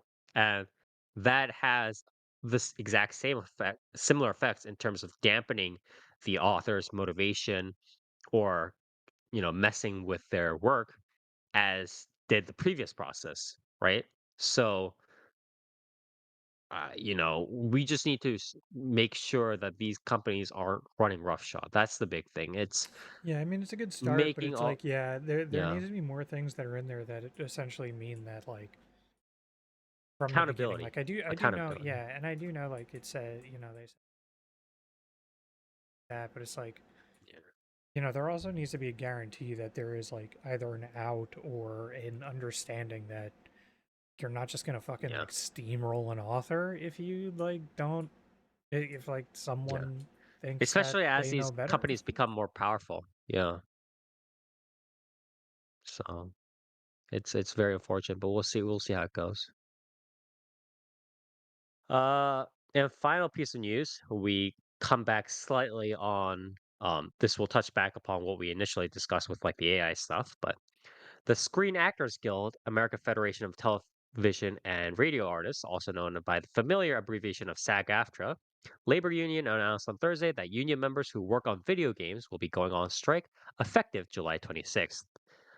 SAG-AFTRA has been negotiating for more than a year and a half with a bargaining group that includes Activision Productions, Blind Light LLC, Disney Character Voices Incorporated, Electronic Arts Production Incorporated, Epic Games Incorporated, Formosa Interactive LLC, Insomniac Games Incorporated, Take-Two Productions Incorporated, VoiceWorks Productions Incorporated, and Warner Bros. Games Incorporated.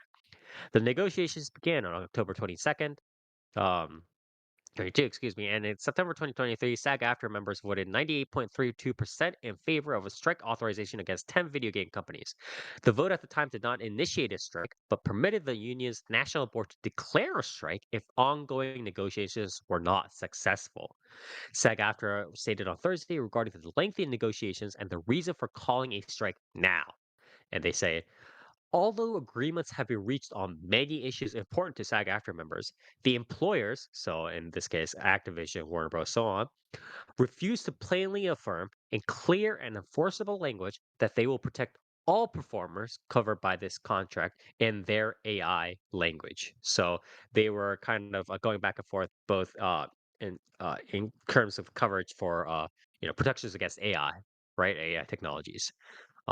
Obviously, the video game producer spokesperson came out and they were like, oh, we did all this stuff, but um essentially part of this also started from SAG after signing an agreement in January with Replica Studios, an AI voiceover studio that sets terms for the use of artificial intelligence for voices in video games. The agreement's terms included informed consent for the use of AI to create digital voice replicas. They all recreations of which is like the recreations of a voice of a real performer, living or dead. They also include requirements for the safe storage of digital assets. The union said that the deal will enable replica studios to engage SAG-AFTRA members under a fair, ethical agreement to safely create and license a digital replica of their voice. But the requirement also requires that voiceover performers, quote unquote, have the opportunity to opt out of its continued use in new works. So yeah, so they're again going back and forth between this sort of like AI, like who gets to do it, or who is protected under it, how much protection, stuff like that. And obviously, it didn't come to a proper agreement, and now they are going on strike. So again, please do support the industry workers during at Yeah, this I moment for I their really, really fucking wish. Like, I know it would have been like an insane, like, hardball, like, even try and do, but like, I really wish them and SAG-AFTRA as a whole fucking instead would have pushed for like the need to do some very strange roundabout, like, litigation or like contract every single time that AI is even employed to like deployed. That would be way too That would hard. just, I know, that would just do like Mm, royalties, like literally royalties to the point where you have to then pay this person what would hypothetically their pay would have been for this role, like to yeah. record these. And And that's not literally, just like, and that's this is only not, accounting for that voice, not just yeah, the all the resources that's like being used for to tutor the AI for that voice and potentially other voices and so on. So it's yeah, we'll have to see again. Hopefully, best of luck to the union workers as well. So but yeah, that was. Oh wait, there might be actually a little piece of news. Um. Yeah, real quick, just some on the person news. Comic Con International in San Diego awarded its Inkpot Award to manga creators Sonoda Kenichi and Ariga Hitoshi on Thursday. So again, Sonoda is best known for being the creator of such manga as Writing Being, Gunsmith Cats, and Canon God Excepcion, as well as being the character designer of the Bubblegum Crisis sci-fi OVA series. What it said, yeah. So, Ariga helped with or helped write 3-volume Mega Man Megamix and 3-volume Mega Man Gigamix. So again, Ariga is also known for being a character artist in the Pokemon franchise. So again, congratulations to the both of them. And with that, we are finally to our shout outs and call outs. Everybody here gets one shout out and one call out each. Shout out is something that you want to praise, give 5 out of 5 stars on Yelp, and can be any one person, place, or thing. And call it is the exact opposite, something that you want to rant, rave, rampage about. 0 out of 5 stars, thumbs down, and can be any person, place, or thing. And we start now with Nier. Callouts to my gotcha luck in FGO. Shit pisses me off. I hate Well, that you did shit. all. You did have luck sack moments before, so it's karma. It's got to balance out. Why can't only good things happen? Yeah, please just luck What sack the every hell, dude? time. Exactly. Simply win. Shoutouts to I don't know. Shoutouts to fucking Doctor Doom being Robert Downey Jr. That shit's fucking hype as fuck. Oh yeah. I think All that shit right. rocks. Yeah. Pretty good. Thank you, Nier. What about you, Dark? Shout out call, please. I'm gonna I'll shout out FF14 again. I've been having a lot of fun in that game. And the raid tier they released is really fucking cool. Because minor little spoiler alert, its theme is pro wrestling. And that's really fucking cool. It's been very, very fun. I guess I don't know. My call out's gonna be to my call is gonna be to people who fall back on the idea of like the whole like you just don't get it excuse for literally anything, and not even just like our prior discussions and shit like that with Nokotan, but like just in general of like the whole like, oh, you don't get it. It's like, listen, there's a way to tell when someone doesn't get something. It's when they provide examples that like have no substance to them or like are surface level, right? When someone's Yeah. providing like, or just in general, like if you want to say like someone doesn't get something, provide the counter example. Like for me, Yeah, when I talk about people who don't get the Final Fantasy 14 Dawn Trail,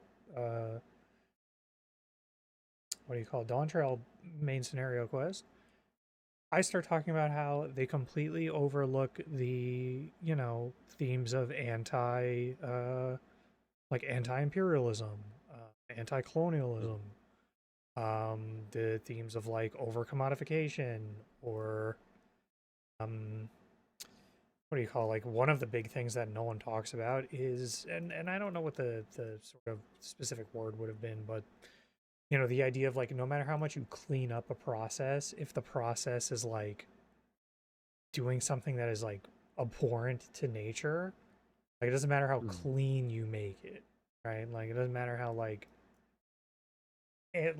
mechanical you make the process, it's still like what you're doing is still wrong, even if you can it's like desensitize yourself to it.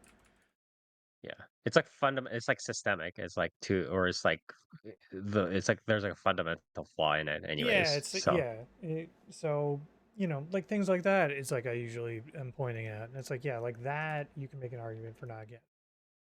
But if I break down the idea of why, what's the deal, going like, oh, what's the deal with airline food, and me being like, yeah, that's not like great, not a great joke, not good, yeah, like, gotta need more than that. You can't just hit me with like, you just don't get it, okay? You're just yeah. not getting it. It's like, no, I get it. I think I've established that I get it. Um, Yeah. yeah, so you know, better. All right, pretty good. Thank you very much, Stark. What about you, Nier? Huh? You already went. It's on Oh, toast. sorry. Yeah. Toast. Near, do you want to? No. Good. Okay. Nier. Sorry, Toast. What is I'm your gonna shout out call shout out? out. Uh, I'm gonna shout out that spelling bee. That was a good spelling bee. Okay. And your You call don't know out? what I'm talking about the the Ame-same spelling bee featuring Hollow IV, and it was pretty good. Okay. Good content. Mhm. Did you know I'm a spelling bee champion? So, take a guess to what their lightning round word was. It's the usual long one. What? Ah, What's the longest word you I- can think of? Um, onomatopoeia. No, it's longer. What? Fucking vi- supercalifragilisticexpialidocious? Hell yeah, senior gets it. Yeah. So that's like super easy though. yeah. And as a Like, spelling bee champion, I would have crushed it. I think there are like one or two more like words that are like at least a couple of words that are like longer than that, but that one is the one that like everybody knows, right? Just because it's the song. But yeah, oh yeah, spires Yeah. spell aqueduct. Aqueduct? Yeah, AQUADUCT? wrong. It's What? AQUE, isn't it? Yes. Oh, you're already out, Oh, Spire. okay. Yeah, see, that was one of the words. Trip Unfortunate. people up. Yeah. All right, But what's your yeah, call out? my call out. Shit, what was her name?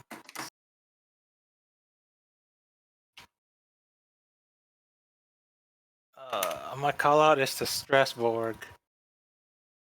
Who? Okay. Seen Strasbourg's The- L2D? No. Yeah, let me link it to you. This one.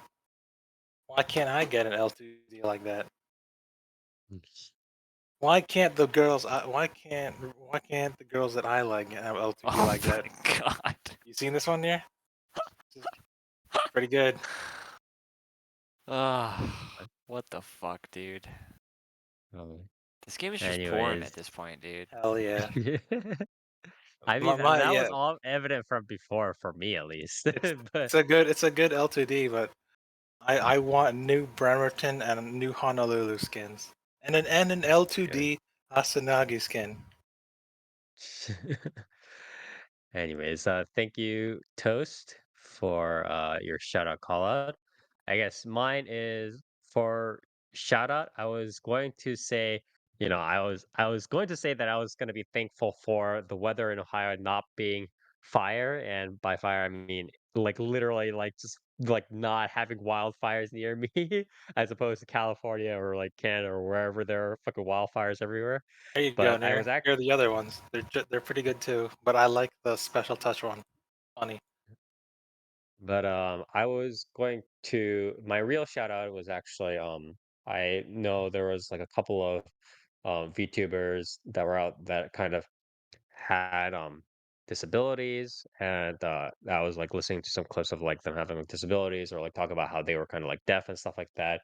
Um and I found like sort of, and you found appreciation, not a newfound appreciation, but like a renewed appreciation for what I've always said was the biggest value of like VTubers. It helps, people interact with others like Twitch chat, but like obviously they are other people on the other side of the screen, um, without being subject to criticisms, like all wanton criticisms, and just like all the vitriol that the internet has to offer just because they have that sort of disability, or they have to turn on their cam and they're not like a super pretty cam girl or whatever it is. So shout outs to the people with these sorts of disabilities who are kind of making inroads with connecting with society via using VTuber technology. So shout outs to them.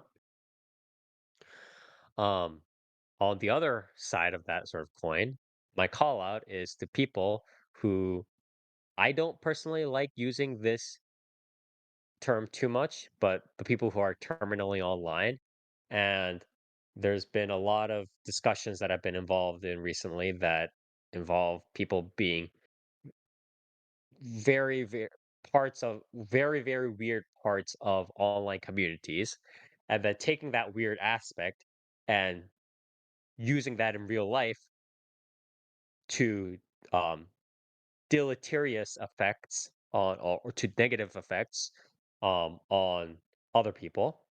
And I think there has to be a big delineation, and I kind of pointed this out in Discord before, but it was like um it's okay, at least in my opinion, to be socially awkward because there are people that are socially awkward all the time in society, that are a little bit more shy, soft spoken, kind of shy, go get away from people, kind of potentially saying slightly weird stuff in during conversation.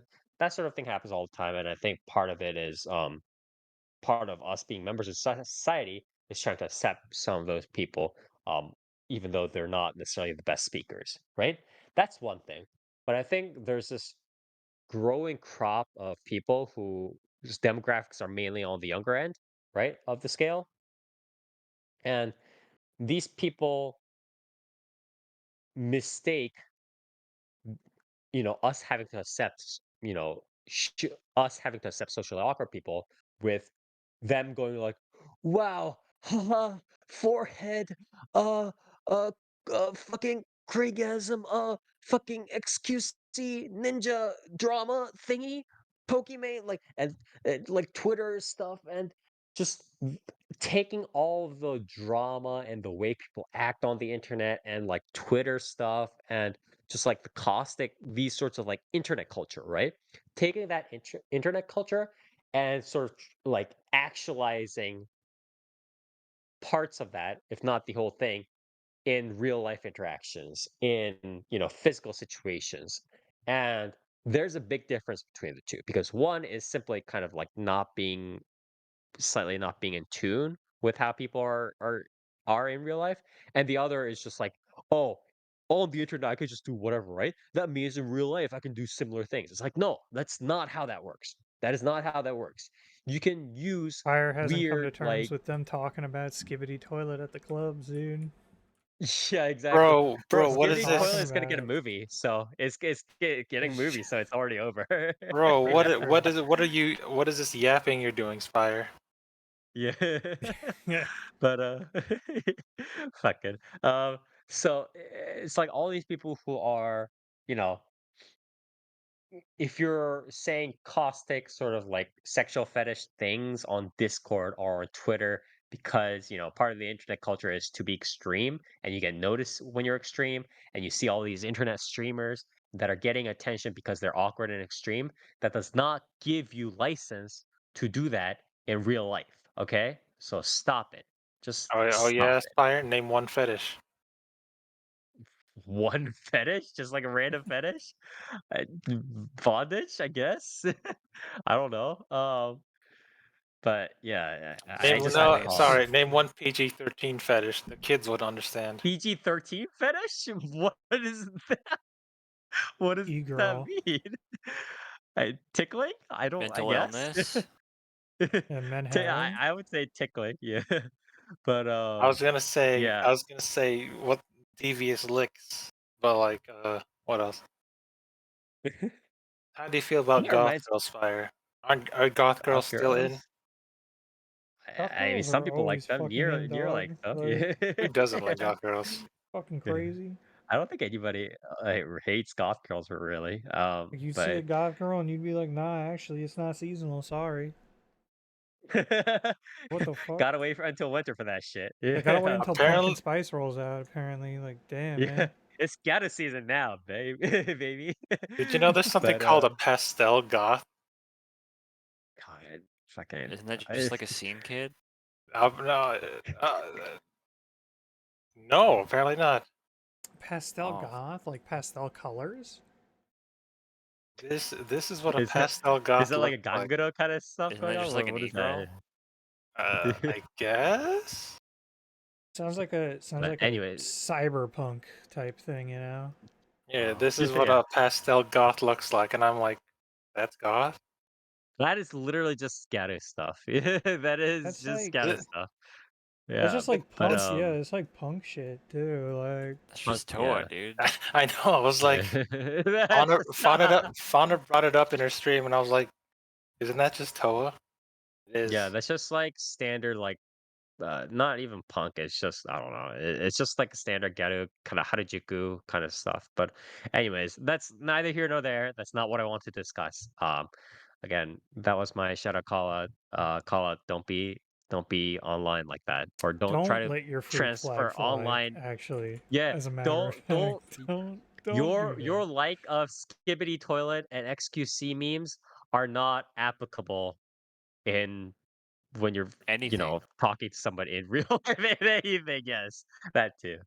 But Yeah, yeah, you know that that was my picture of the guy Remember? standing in the corner at the party holding the cup, and it's like, damn, yeah. they don't They know don't I know know that all the lore of Skibbity Toilet. It's like, yeah, bro, it's better that way, They don't actually. need to know. They don't need to. Yeah, Trust me, exactly. you don't want them to know that you know that.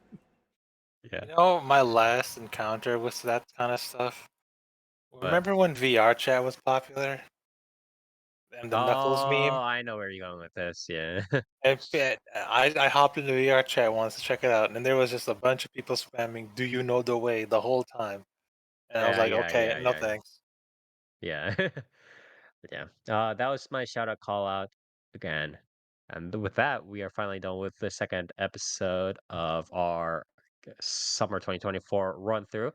We're gonna have three more episodes again, and then a previous show. Our next three are probably gonna be again more about slightly more like in-depth series stories and stuff like that, more ongoing. Although Nier did have some stuff with Sakuna, but we're probably gonna get into more story-heavy series as we go into the season. But thank you for everybody for listening in. And if you like what we do, we stream our podcast every other Saturday starting from 10 p.m. Eastern Standard Time over at twitch.tv/4player animecast. That's with the numeral 4, where we talk about the latest and greatest in Japanese animation, manga, light novels, visual novels, web novels, so much more. So check us out here with clips and content, highlight on Twitch as well as on YouTube. Similar format, we'll have clips and stuff like that posted. So whichever format you desire, check us out on our social media as well for more updates, news when we're publishing clips and so forth. So check us out here, check us out there, and as always, we'll see you next time.